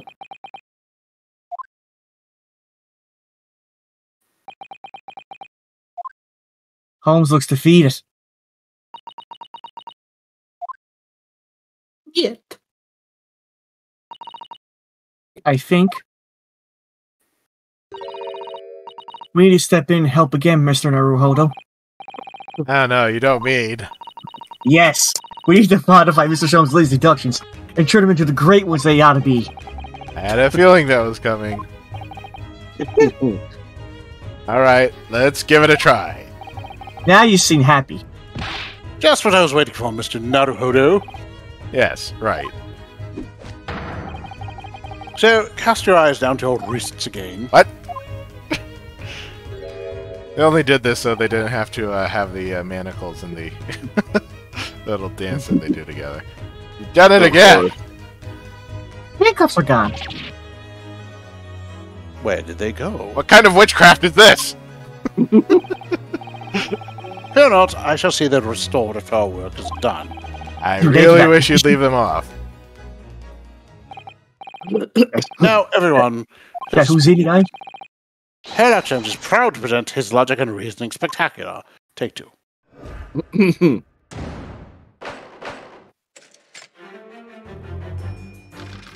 Hold it. Hold it. Computer's identity. Miss Pavlova, moments ago you claimed the following. His death has nothing to do with me. This whole thing has nothing to do with me. Yet you cannot deceive yourself. Yes, when you recall those horrid events, your aching heart smarts with pain. She does have a pain expression on her face. Yes, that's true. She looks as though Kazuma-sama's death is weighing heavily on her mind. But you're not sure Mr. Sholmes has read her quite correctly, is that it? Would there be some other way to interpret her expression then? Let's take a moment and really look very close at Miss Pavlova. Oh, yes. Let's see what Aching she's heart. hiding. Claw scratch. Huh. Oh, Naruhodo-san, look! Oh, that's you. Oh. You see. Oh, sorry. Oh, Naruhodo-san, look, that looks like a very painful wound. Looks like a scratch made by some kind of small animal. Fairly recently, too. Well, whatever scratched her doesn't appear to be around here.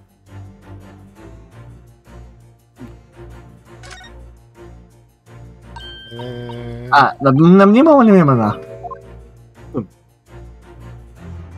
Yes! Why are the controls so tiny? I can't see them from over here. Yes. When you recall those horrid events, that claw scratch smarts with pain. Indeed. And simple observation reveals that the wound is fresh.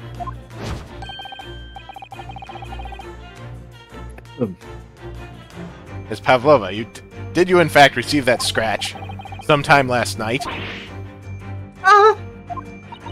Snake gave it to her. Wait.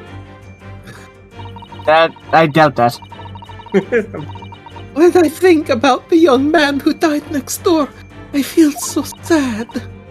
And when I am sad, the pain from this wound is worse. And it is that very pain that evidences your inextricable link to the victim's death. So, we ask, what was the nature of this intruder that stared into the victim's cabin on that portentous night? Why, naturally, it was the friend with which you boarded this vessel, was it not? Ah, as I suspected, another telltale glance. Without doubt, your friend is the writhing serpent we see before us. Wonder if she was trying to save him. It seems likely that the scratch mark on the back of Miss Pavlova's hand was made by this friend of hers, doesn't it? Except, snakes don't have claws, do they? No, they don't. They don't even have hands or feet on which claws might grow. Well then, that snake isn't her pet. What is? What's the true identity of this friend of hers? We should follow her gaze, Naruhoto-san. That's where we'll find the answer. So, are you hiding behind your back, Seaman Stroganoff? Yeah, he's hiding something behind his hands there. Or is that It might just be his hands are crossed. Yeah. Not holding. I don't think he's holding anything. No doubt, is there? She looked in this direction. Great at Seaman Stroganoff. Well, they do seem to be friends of sorts. I can't imagine how he could possibly fit through that ventilator. Don't forget that I managed to fit inside Kazuma's trunk when we first boarded the ship. Not everybody's skinny as you. I would ask what that proves, but I think an equivocal little smile would be more effective.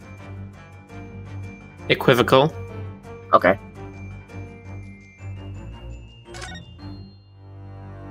He has a cat. It's the kitty! Ah, look at that. Hey, photograph that in this thing's frame. wearing a bell that looks familiar. Mmm. Must be something Miss Pavlova brought with her when she ran away. She's exceptionally beautiful, isn't she? Yes, that's true, but personally, the little black creature she's holding that's caught my eye. You've never seen Maybe we cats. better take a closer look at this. I'm offended.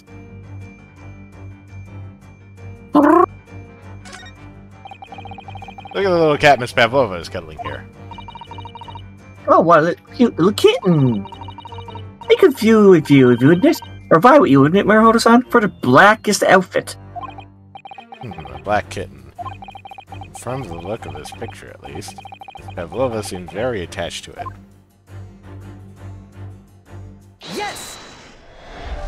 A kitty!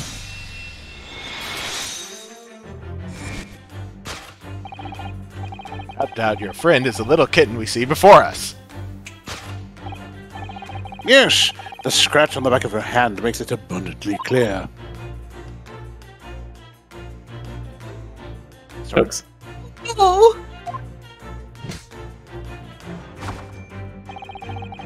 Whereabouts of this black kitten isn't clear, but what is clear?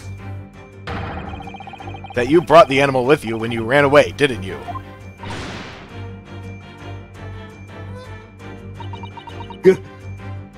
Got smacked. Darka is my best friend. I couldn't leave her behind. Sholmes. Oh, it is me. Darka would appear to be a Russian blue. And yet, the fact leaves us in a quandary. The victim's written observations of the night in question tell of a speckled band. Whereas, regrettably,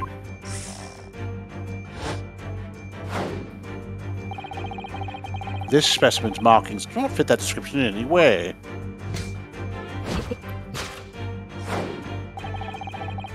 What explanation can we then give, pray? What was the sight that fell upon the victim's eyes last night? No! Don't look at me! This has nothing to do with any of this! Oh, but it does. You have the answer to this quandary, even now hidden behind your back. Yes, that which you are trying but failing to conceal can only be the snake's sloughed skin. You see that? She's took something out of her pocket and hid it behind her back. Just left it in her pocket. No one would ever have known. Oh, yes. Boys like that are Mr. Sholm's specialty. He's so cleverly forced to reveal something. For a second time, no less. Thought deduction was his specialty. Maybe making me believe that was a ploy, too. Anyway, I find it hard to believe that it's the skin of a snake. In which case, just what is Miss Pavlova hiding behind her back?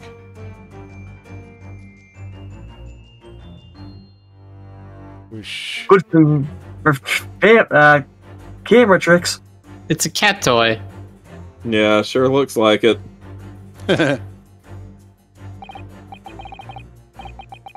Well, it is speckled and it is a band, but what is it? Seems to be soft and fluffy. Long piece of cloth of some sort. That looks like a handle at one end. Yeah, I think it may be a cat's toy. The sort is common in the West, apparently.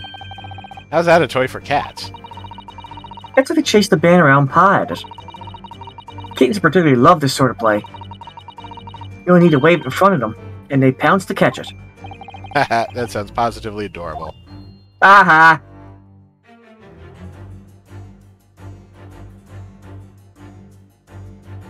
Yes!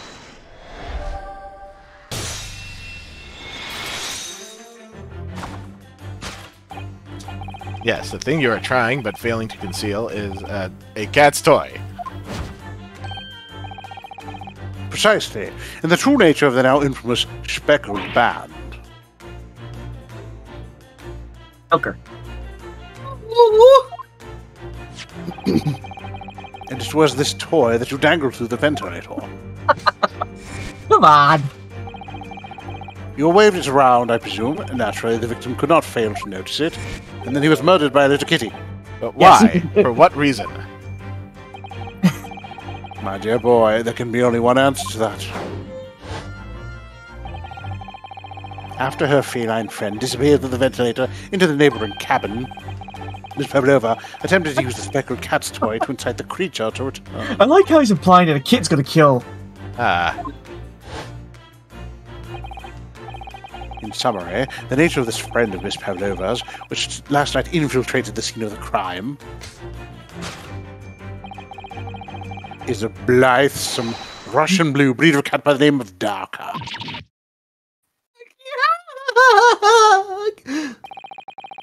A truly troublesome feline young Darka is proving to be.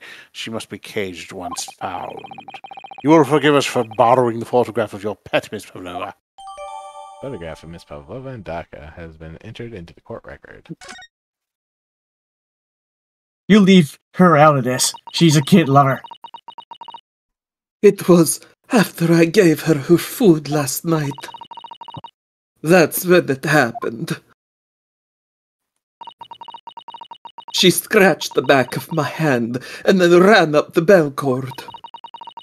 Before I could do anything, she had disappeared through the ventilator.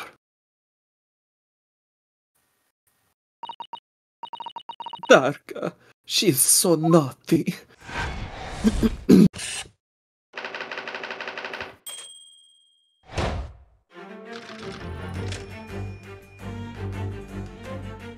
Death by Tailkin. Moving on. Kind of like, We come to the heart of the matter, the grim demise of the victim. That should be good. How did this young man lose his life? And why? death by kid. According to the data of which I have been apprised, it would appear that there were no visible signs of injury.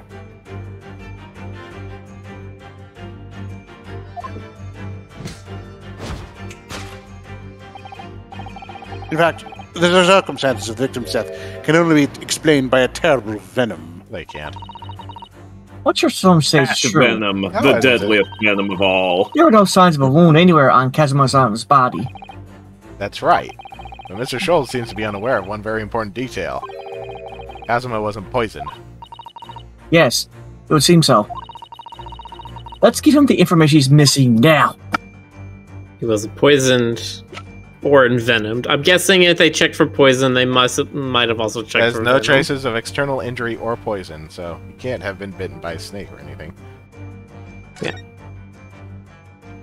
Victim's neck was almost certainly broken as a result of a strong blow to the area. No obvious external injuries. Yes!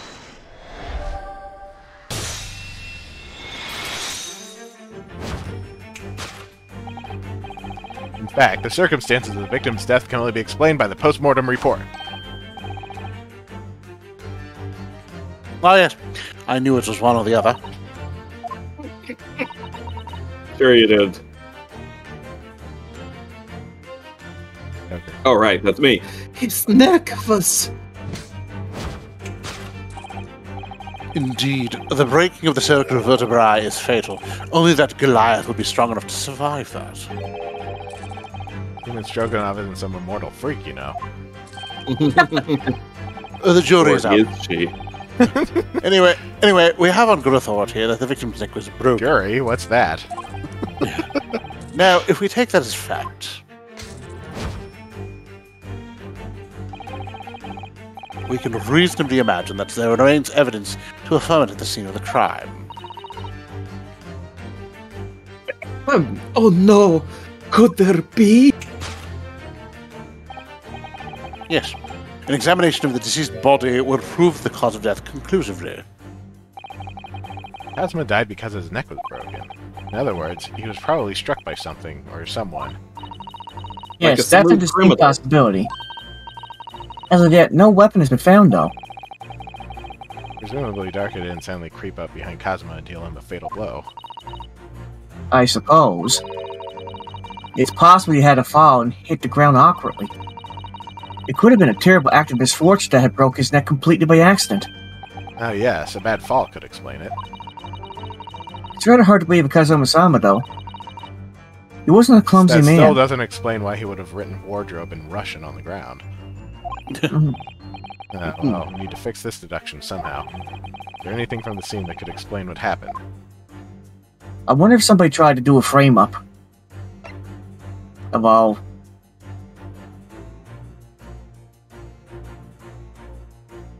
Yes!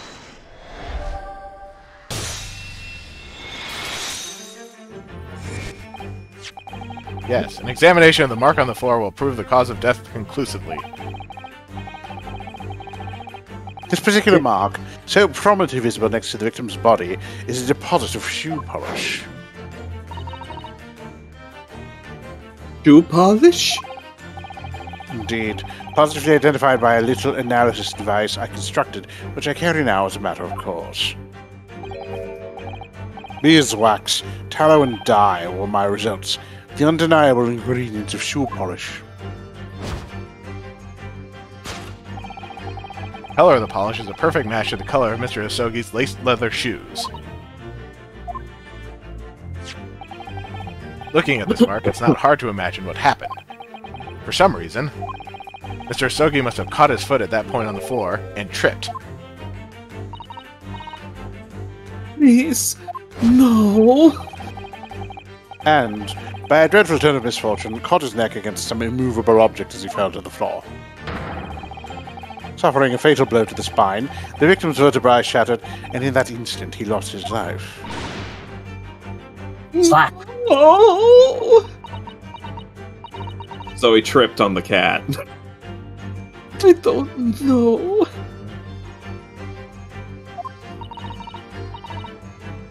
I don't know anything about this. Is that really true, Miss Pavlova?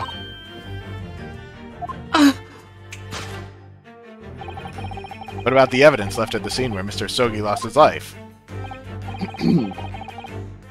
Yes, the facts are as clear as day to me. You did all you could to conceal the incriminating evidence. But now your involuntary glance betrays the hiding place you chose. That's right. You had the evidence that links you to the victim's death in that traveling case. I don't believe it. Kazuma-sama merely tripped over and now he's no more? It can't be true. I refuse to accept it. No, it's hard to believe, but the mark on the floor does seem to suggest that's what happened. But And if this part of Mr. Schulm's deduction is right, Miss Pavlova is trying to hide some evidence that would prove it.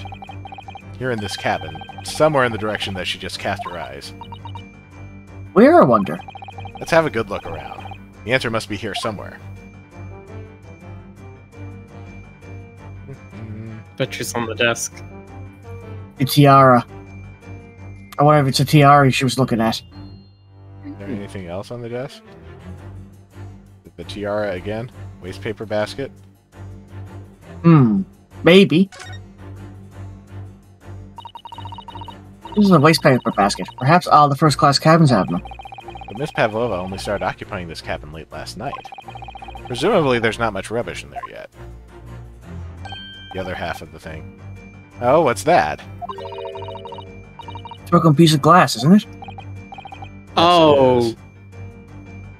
Yes, Oh. I feel like I've seen it somewhere before. It looks familiar. Perhaps it's more than your mind simply playing tricks on you.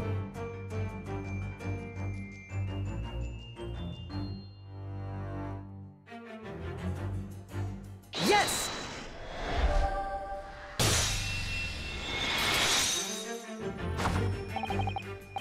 That's right, you hid the evidence that links you to the victim's death in that waste paper basket. Yes!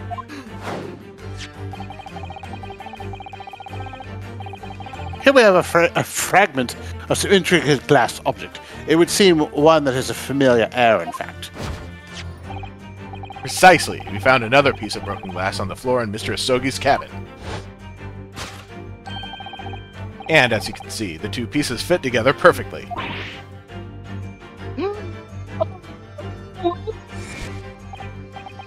So, Miss Pavlova, shall we consider what this tells us?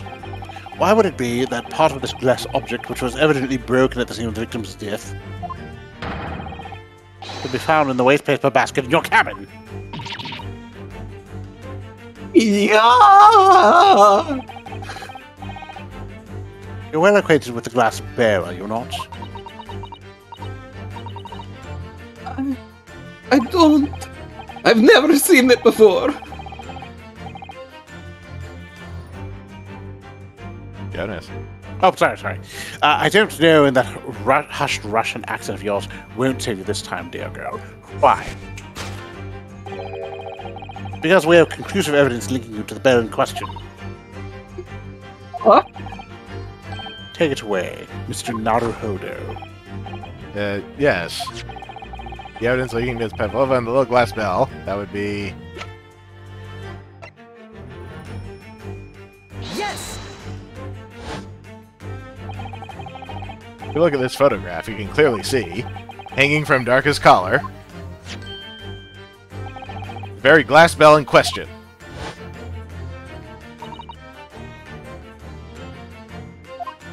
Oh. The truth has caught up with you, Miss Pavlova. The young man who lost his life last night did so after a truly inauspicious fall.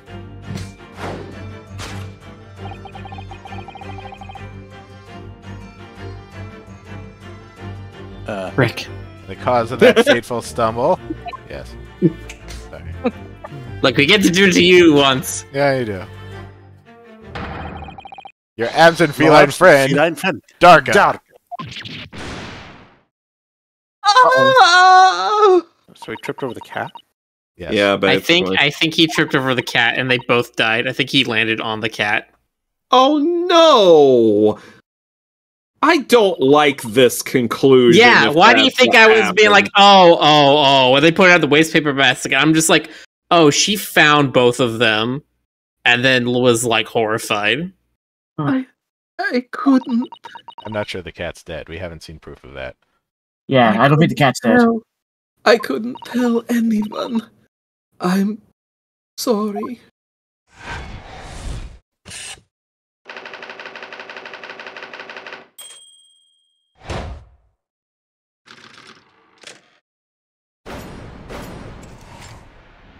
Elementary.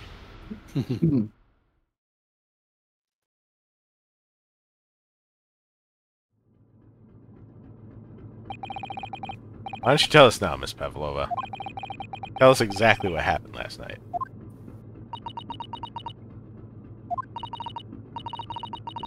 It was a little after 1 in the morning.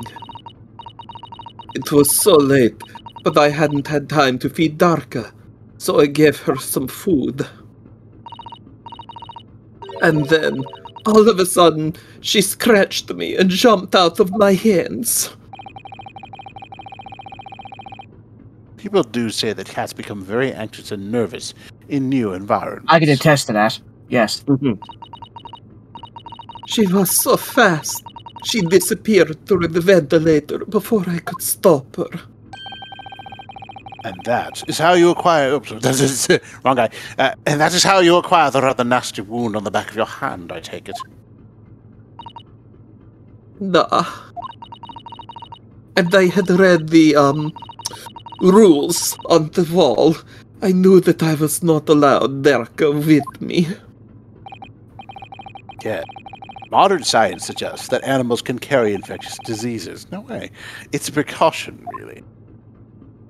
Yeah, good thing that modern science has completely solved that problem and no infectious diseases have gone from animals to humans in the modern era. So I listened and listened, trying to hear if there was some noise in the next cabin.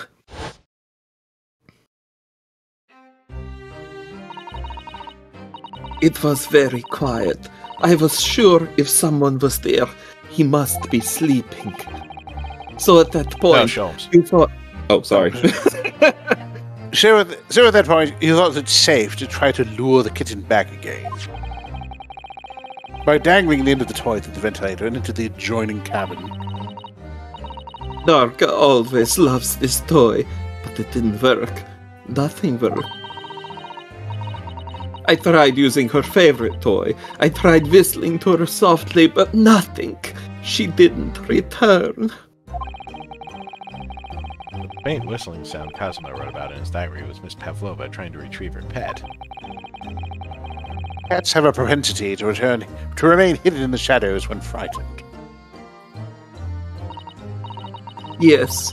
So there was nothing else I could do. I just had to wait until she had calmed down. But then...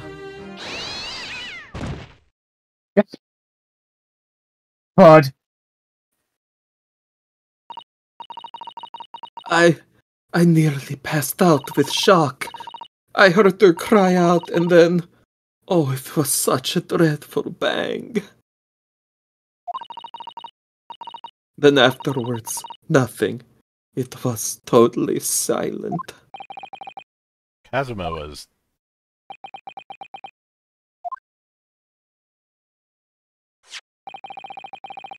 From the appearance of the brown mark on the floor, it seems likely that what you heard was the victim stepping on the glass bell and tripping up.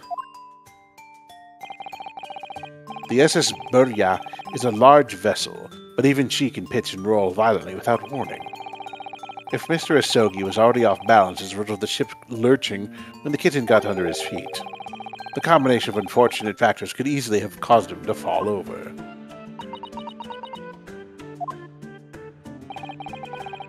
But what became of the kitten afterwards?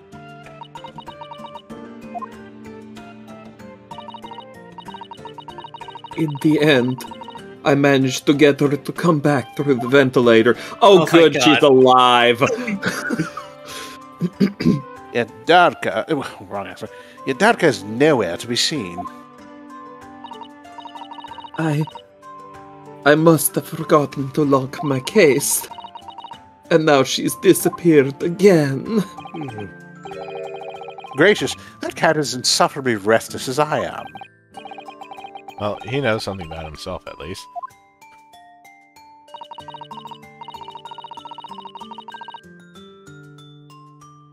When I woke this morning, I heard that a young man in the cabin next to mine had died. But I couldn't bring myself to tell anyone what had happened. I was too scared. Scared that they would send me back. Oh, hold on a minute. What about the snake? You're right. Where is it? The snake isn't your friend, Ms. Pavlova, then whose is it, and where did it come from? That somebody's asking that. What on earth is such a dangerous creature doing on board this ship?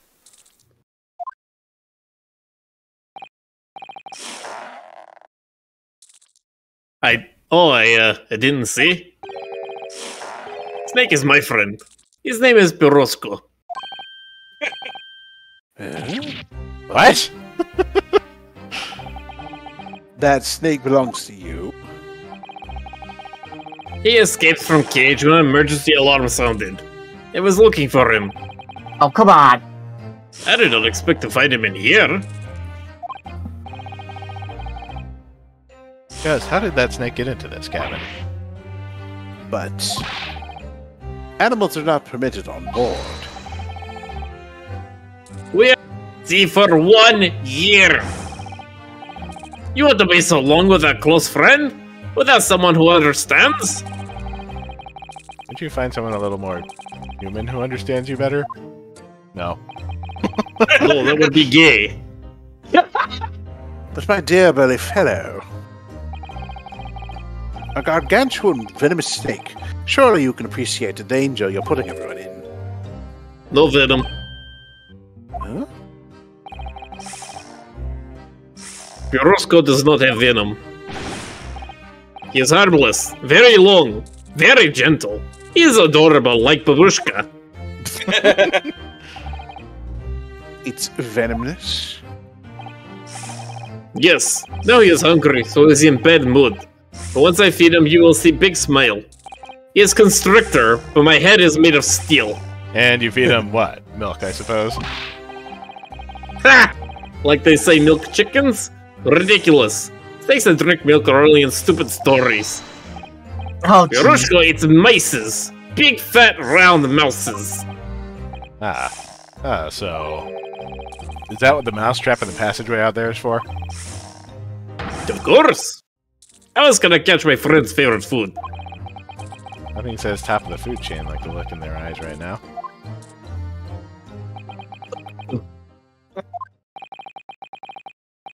It refuses to drink milk. It can't hear a whistle. It can't climb up a bell cord, and it's not even venomous. And it refuses to hunt its own food. That's the part I don't get. What? Why don't you just let it free in the lower decks and let it eat whatever rats it finds? Oh, this is a real dig at the original story right here. Yeah. How the deuce did something so inept land a starring role? It's not my fault. I do not make up stories. My Pirushko has nothing to do with this incident.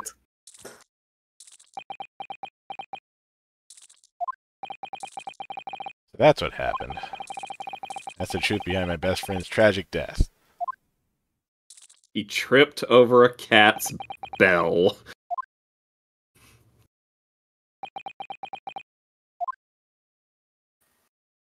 Apparently the guy that writes the series said he was a fan of the original Sherlock Holmes, though, so I'm pretty sure it was a friendly jab. Yeah, we're not done Of yet. course. Miss Pavlova? Yes. I understand the difficult situation you found yourself in, and I do sympathize. But please remember this. A young man lost his life. If you're going to attempt to cover up your guilt with lies, then no matter what the circumstances, I cannot forgive you. What are you talking about, Miss Mikatoba? What lies? Miss Pavlova just confessed everything. No, we know for a fact that she must have been in the other room because she got half of the glass bell back. It was just a series of unfortunate events. An accident.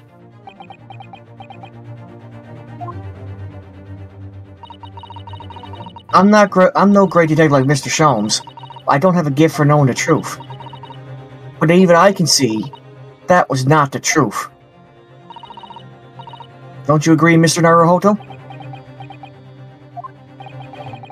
Be perfectly honest, yes. There's a discrepancy in Miss Pavlova's story, I'm sure of it. I just can't quite put my finger on it.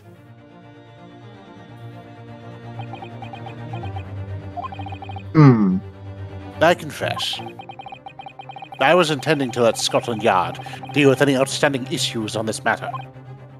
Oh. I am only present here for a very specific reason. The truth is, you, Mr. Naruhodo, are simply a distraction. A distraction? I do hope you've not been finding your shackles too uncomfortable. Ah, not again. When did you do that? Especially as they're on your wrists as a result of my intervention. I was rather hoping I could resolve matters before we made our next port call. You were, Mr. Sholmes? Yes, but I overlooked one important detail. The deceased young man was a very close companion of yours, was he not? Yes. Kazuma was my closest friend. I owed him my freedom, even.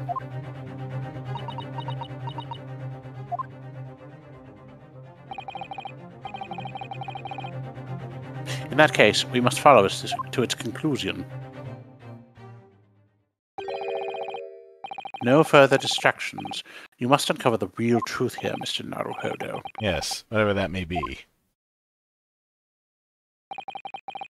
Key to this is the discrepancy in Miss Pavlova's story, I'm sure. I can chase that down. Maybe the truth will become clear. Truth about how you really died. About how that scene in your cabin really came to be. Alright, I'll see what I can do. Excellent. Thank you, Mr. Naruhodo. So then, shall we begin? Yes. What we should ponder first is the victim who lost his life in a cabin that was bolted shut from the inside. Was it truly an unfortunate accident? Or was it in fact no accident at all? That is what we must establish in the first instance. But we've already established it, haven't we? The man tripped over the kitten that had climbed into his cabin via the ventilator. Tragic, yes, but still an accident. Wait, let's just take a step back. It doesn't make sense if that's really what happened, does it? I'm going to have to ask you to spell it out for me, I'm afraid. Yes, it's starting to take shape now. There's a clear contradiction between the facts and Miss Pavlova's story here. The evidence is right there in Kazuma's cabin. It's undeniable. His death couldn't possibly have been a mere accident. Really? Let us show our hand to Mr. Naruhodo.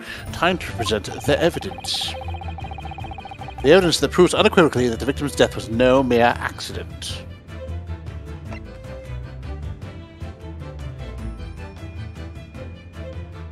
Yes! Truth is clearly recorded in this photographic print. There's no way that Mr. Asogi could have left this message on the floor. That script, it's Russian. Oh, Osanaga. That script. It's Russian, isn't it? Indeed it is. The word written means wardrobe. I see what you mean. Most people would leave a dying message in their native language. Japanese in this case. Oops. Oh, sorry. But maybe he was studying Russian.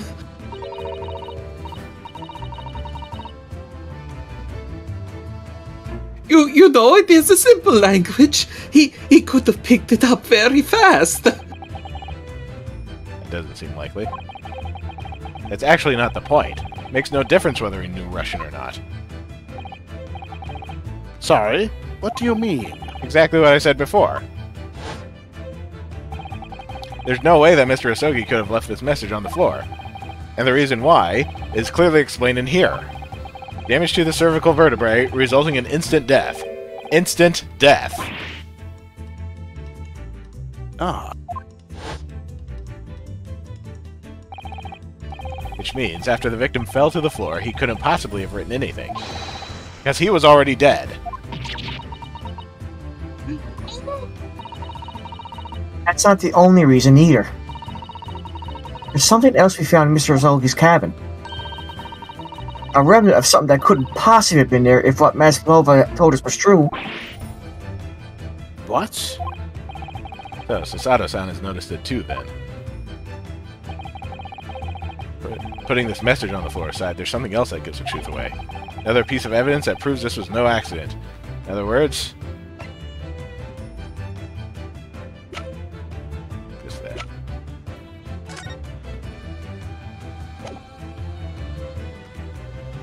Yes! This. Piece of broken glass next to the mark on the floor. But that's the glass bell the kitten had around its neck. We already knew all about that. It was broken in half when the victim tripped over the cat and fell. So we already have a satisfactory explanation. Where's the flaw in that logic? Fortunately, there's a very big flaw. A fatal flaw. What? That's really what happened. Then how did one half of the bell end up back here in this cabin? Ah. Yes, remember that we found the other half of the glass bell in that waste paper basket. Would you care to explain that, Miss Pavlova? Oh, I really wouldn't. Both of these pieces of evidence clearly point to the same conclusion. That when Mr. Asogi died last night in his cabin, there was someone else in the room. That same person deliberately arranged the scene to disguise the truth, in order to cover up his or her own guilt.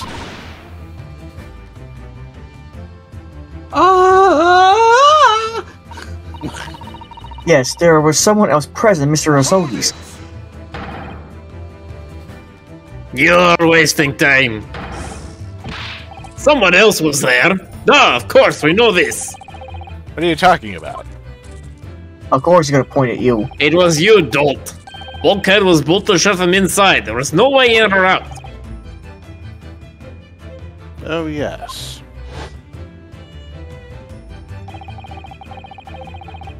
And the only other person in the cabin when young student died was you. Yes! It's true, I was in the cabin when it happened. You were shut inside the cabin wardrobe, to be precise about the details. I don't know Russian. There's no way I would have left that message. Not would have. There's no way you could have left that message, to be precise about the details. Would you mind? Forgive me, my dear fellow.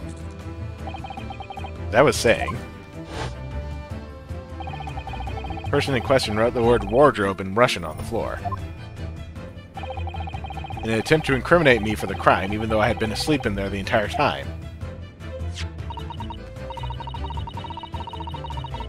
And then the same person picked up the broken glass bell that had found on the floor, for fear of it becoming evidence that would show how Mr. Asogi really died. But why wouldn't this person have taken all the pieces of the bell away? Leaving half behind was always going to raise questions. Yes, well, It was past 1 o'clock in the early hours of the morning. The cabin would have been quite dark. The single small lamp suspended from the ceiling would barely have cast any light onto the floor there.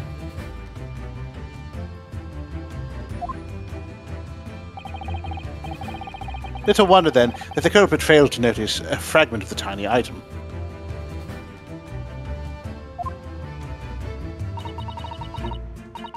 You all suspect me, don't you?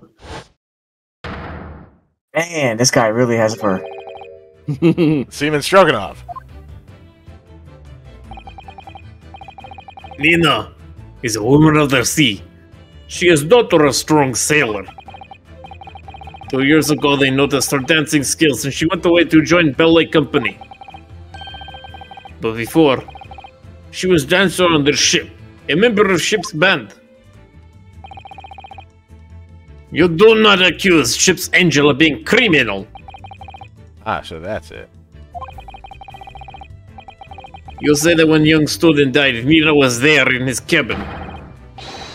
That is not possible. I give my tooth. I don't want Well. your tooth.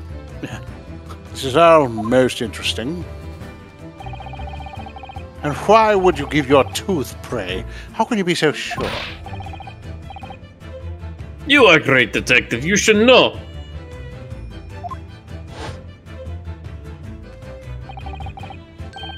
Look, truth and eyes. Cabin bulkhead was bolted shut from the inside. Ah, Captain Bulkhead, the most famous sailor of all. Thank you. Nobody could go into cabin. Not Mina, not anyone. Or you want to tell me that killer can walk through locked doors? Niet! It's impossible. You really should know the answer to this, buddy. Right. That one thing that's very obvious that nobody's pointed out yet because we can only talk about it when it's dramatically appropriate. Yes. But wait, I've read about this in detective stories. People often tie thread around door latches so they can open and close them from the outside. Yeah, we've Does talked that about mean- that like 3 times. Thread, are you stupid? These bulkheads are not barn doors. Certainly not. These are watertight doors, as one would expect to find on any modern steamship. Constructed of heavy steel, with not a gap in sight, no threads or needles or magnets could have been used. No, of course not. I thought so too. But Mr. Muramoto suggested it earlier, so... Nado-san, how can you shift it onto me like that? So, Seaman Stroganoff has a valid point. The cabin door couldn't have been bolted shut from the outside. Not necessarily. What? I put it to you that I could bolt this cabin door without laying a finger on it. Yeah, she knows too. And in this very cabin, we can see the traces of the method I have in mind, having been used before. Oh. I don't believe it. Well, Mr. Naruhodo, I believe you know what I mean, don't you? Way to shut the bolted cabin door from the outside? One way does spring to mind, yes. Do you really know what Mr. Sholmes means, Mr. Naruto? Yes, and so should you. Because we've seen it happen. Indeed we have. So, would you care to do the honors, Mr. Naruhodo? Point out the telling signs of the method that was used to slide the cabin door bolt across from the outside.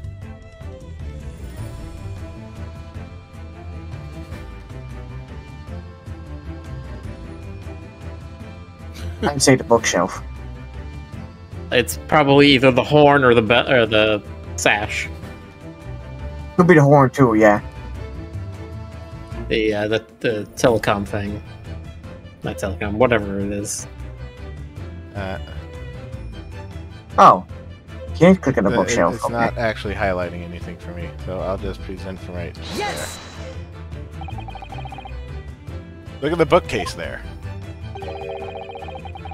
See how all the books and things on it have toppled over?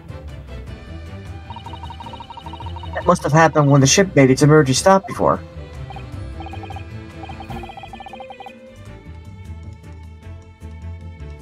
Jonas? Oh, sorry. Yes, that's right. It's a very powerful vessel, after all. When the engines are thrown into reverse, a violent jolt goes across the entire ship. Any small objects that aren't fastened down are bound to fall over. I believe, yes, it's what's known as the force of inertia acting on the objects. There's nothing Susato-san doesn't know. That isn't in her book, at least. Well, whatever it's called, the same force that pushed over those books on the bookcase also made something else in the cabin move. The bolt on the cabin door. Ah, It's very obvious just after the emergency stop that the ship made earlier. We'd come into this cabin not long before, and we hadn't bolted the door. But then...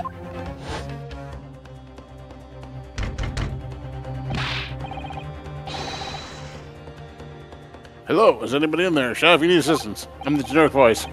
sounds like... flashback voice, flashback voice. Flashback voice, Flashback voice. Inspector Osanaga. Oh, yes.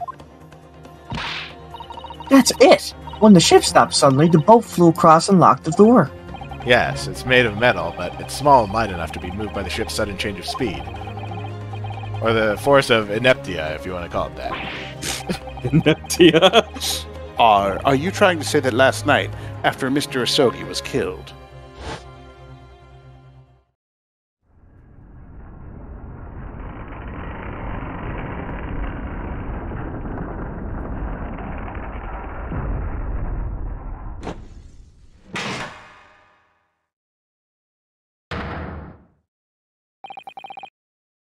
the SS Burya made another emergency stop? When I woke up this morning and looked around the cabin, I thought it looked a little odd. All the books on the shelves had toppled over, and all the ornaments. It was almost as if someone had run their hand across the shelves and deliberately knocked everything over. Oh yes, I remember that. And I stood them all up again, didn't I? And when we came into this cabin, we were surprised to see the same thing in here. All the books and everything had toppled over, just like Mr. Asogi's cabin. Oh my. Oh my. Oh my. You have anything to say about this, Miss Pavlova?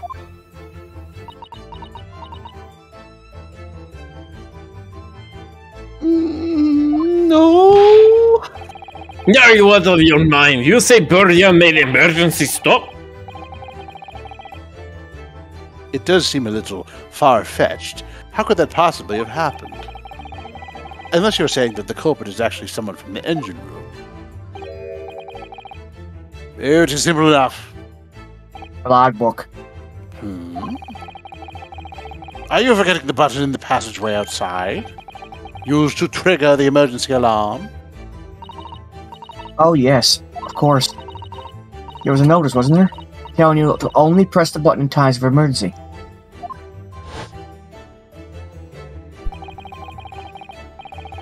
On dark night, when the fog is dense, the captain cannot afford to rely on the eyes of his lookout alone. Hence the placement of a number of buttons around the vessel to allow any crewman to raise the alarm. The sort of button one is almost compelled to press to satisfy one's curiosity.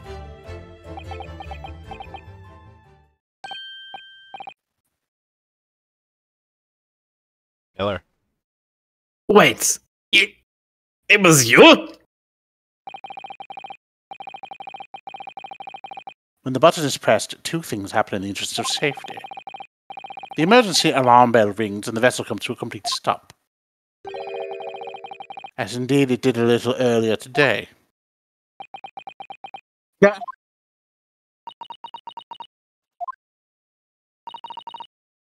Mr. Sholmes. Surely it wasn't you who...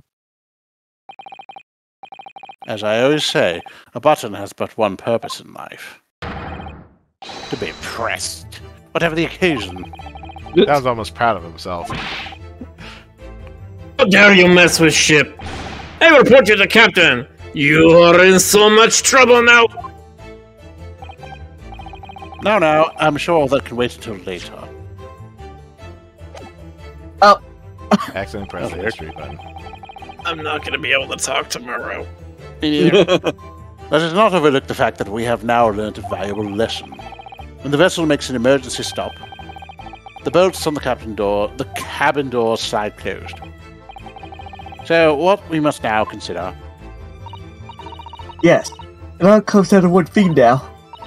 Last night, after what happened to Mr. Asogi, did the ship make an emergency stop, or did it not? You are idiots. Burya is a huge ship with many passengers. If we made an emergency stop even in the middle of night, there would be chaos everywhere. What are your thoughts, Mr. Naruhodo? Well, certainly possible that some kind of emergency happened last night. We have evidence to support that idea. Really? What evidence, Mr. Naruhodo? Fascinating. Do show us, my good man. What evidence promotes the theory that some emergency gripped this vessel last night? It's a logbook. Yeah. Seaman Stroganoff, it's your duty to patrol the first-class area of the ship, isn't that right? That is correct. Why? And the ship's log here. This would be where you record the details of your duties. What are you doing with that? That is mine! You rather carelessly left it up the little makeshift bureau in the passageway out there. But as responsible passengers, we took it to our care with the mind of return to it later. I left it there on purpose. That's what I always put it. Point is, looking at where you usually record, it's clear that under normal circumstances you write the phrase, nothing to report, every 30 minutes. But from 2 o'clock last night until first light this morning, nothing was recorded at all. Nothing recorded in the log? That is... Duh. Because nothing happened. But if nothing happened, you would normally write, nothing to report, wouldn't you? Uh-oh. Indeed so, which tells us that shortly after 2 a.m., something happened here aboard the SS Berga. Something sufficiently significant to make you forget to fill in the ship's log, in fact. Are you suggesting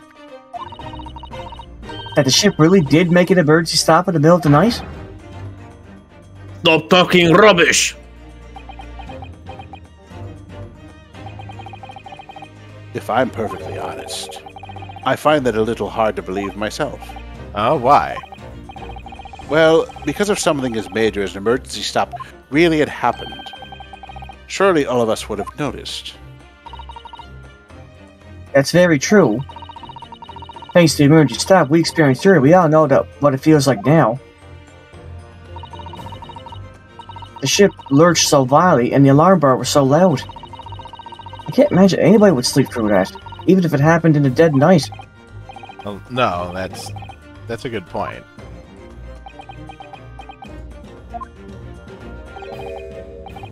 What of the throbbing?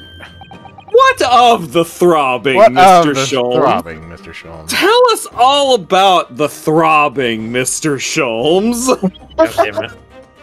Sorry, what do you mean? Your head, man. The throbbing of your head since this morning. We have all suffered with it. We have all suffered the throbbing. Ah! Oh, yes. I have had a headache. You're right. In fact, I haven't been feeling myself since I woke up today. Nor have I. My head has been feeling heavy ever since dawn. Yes, you've all been afflicted, haven't you? Just as I suspected. He's right. My head's been throbbing today, too.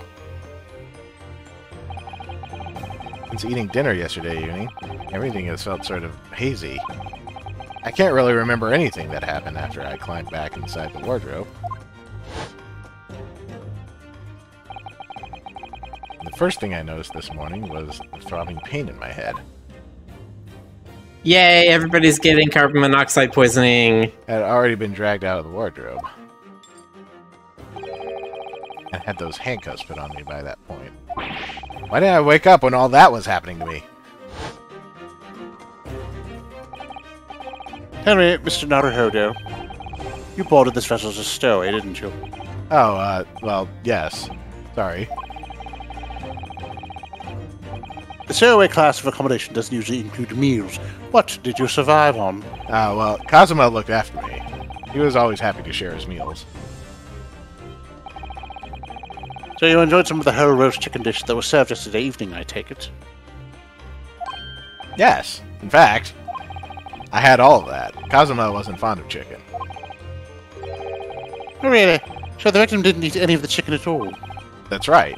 He didn't touch it. Is that relevant? Oh, don't say chicken. My dear fellow, does that not strike you? Oh. Mr. Sholmes, do you mean to say that there was something wrong with the chicken? I do. No. Really? Is that really true?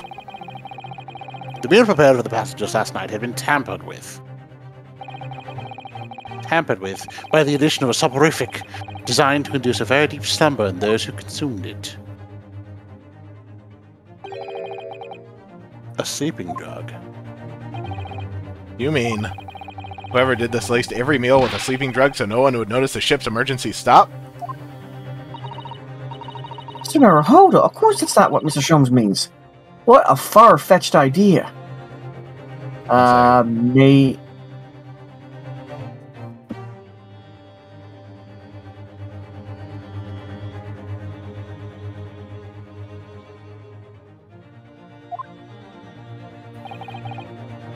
Precisely.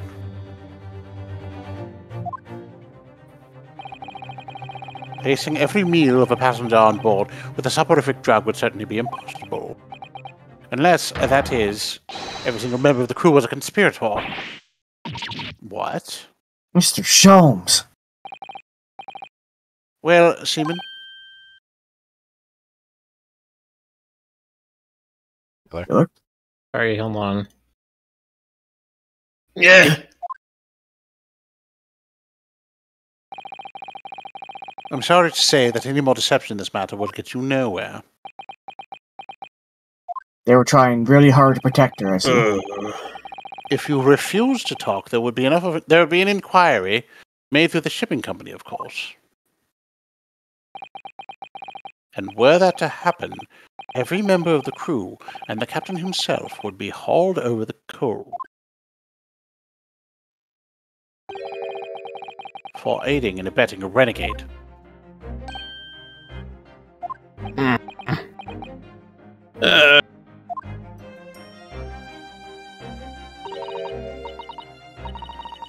Please, no more. I will tell everything. Huh? I cannot make problems like this for everyone anymore. These crewmen are your former comrades, I believe. Yes. So when I decided to run away, I asked them to help me. We all agreed to help. Everyone together. She threw away everything. Her fame in the ballet, Mother Russia. We wanted to help our angel. I don't believe it. You're right. We put sleeping drug in chicken last night. Yes, I remember now. I did notice chewing on a lump of something strange and bitter at one point. We could not make all drug. How do you say? Dissolve? Talk about heavy seasoning.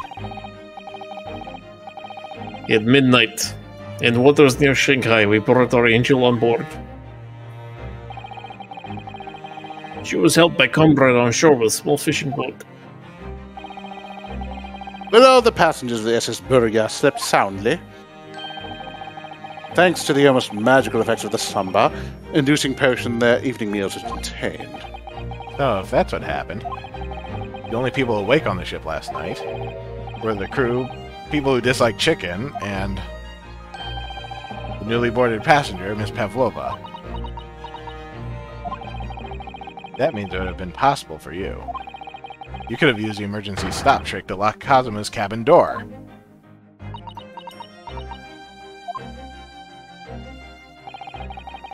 But how does that make sense?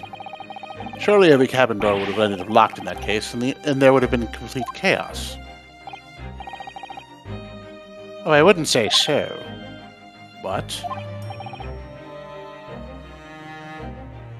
Of course. Just like us, all the other passengers would have eaten their evening meal of chicken in their cabins.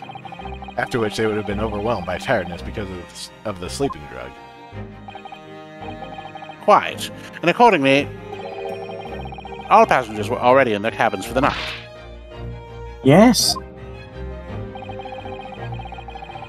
The overwhelming majority of passengers would habitually sleep with their cabin doors bolted anyway. And so not one of them would have found it remarkable to find the door locked in the morning. In summary, in order to fasten the bolt of a single cabin door on the ship, the culprit brought the entire vessel to an emergency stop in the early hours of the morning.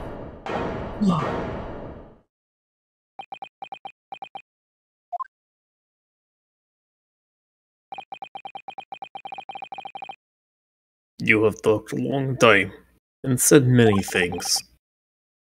What's his point? The point is what I said earlier.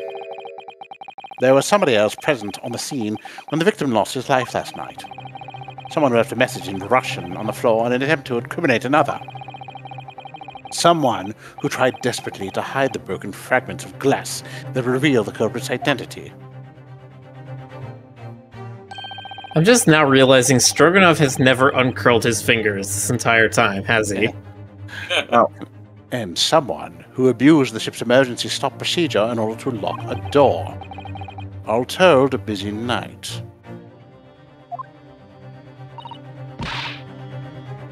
But I don't know about any of this.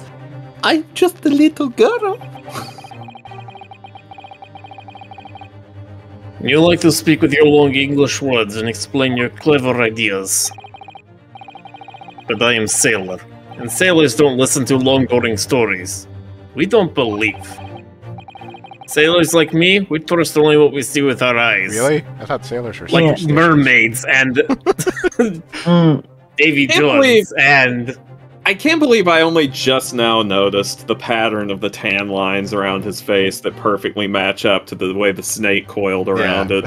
Yeah. I can't believe that shoe only just now dropped for me. A laudable trait. What? I am quite of the same disposition, my good man. Observation to me is everything. Mr. Naruhodo, Oh, yes? do you hear it? The accusatory cry of guilt in the wind. What? I can already tired guilt. It's me, meow. I'm a Sorry, serial killer. You lost me. Proof of involvement, man. But you can't hear such a call with your ears. No. You must hear it with your eyes. For observation is the basis of all deduction. What are you talking about? I believe the time has come. The walrus said. For one final reasoning spectacular to expose the truth. Oh my gosh, how much longer is this gonna go on? I didn't know it was going to drag on this long. Neither did I. We better save it here. Oh my I gosh. do not have another 20 minutes for one of these. Now, Alright. the first two parts were a lot shorter.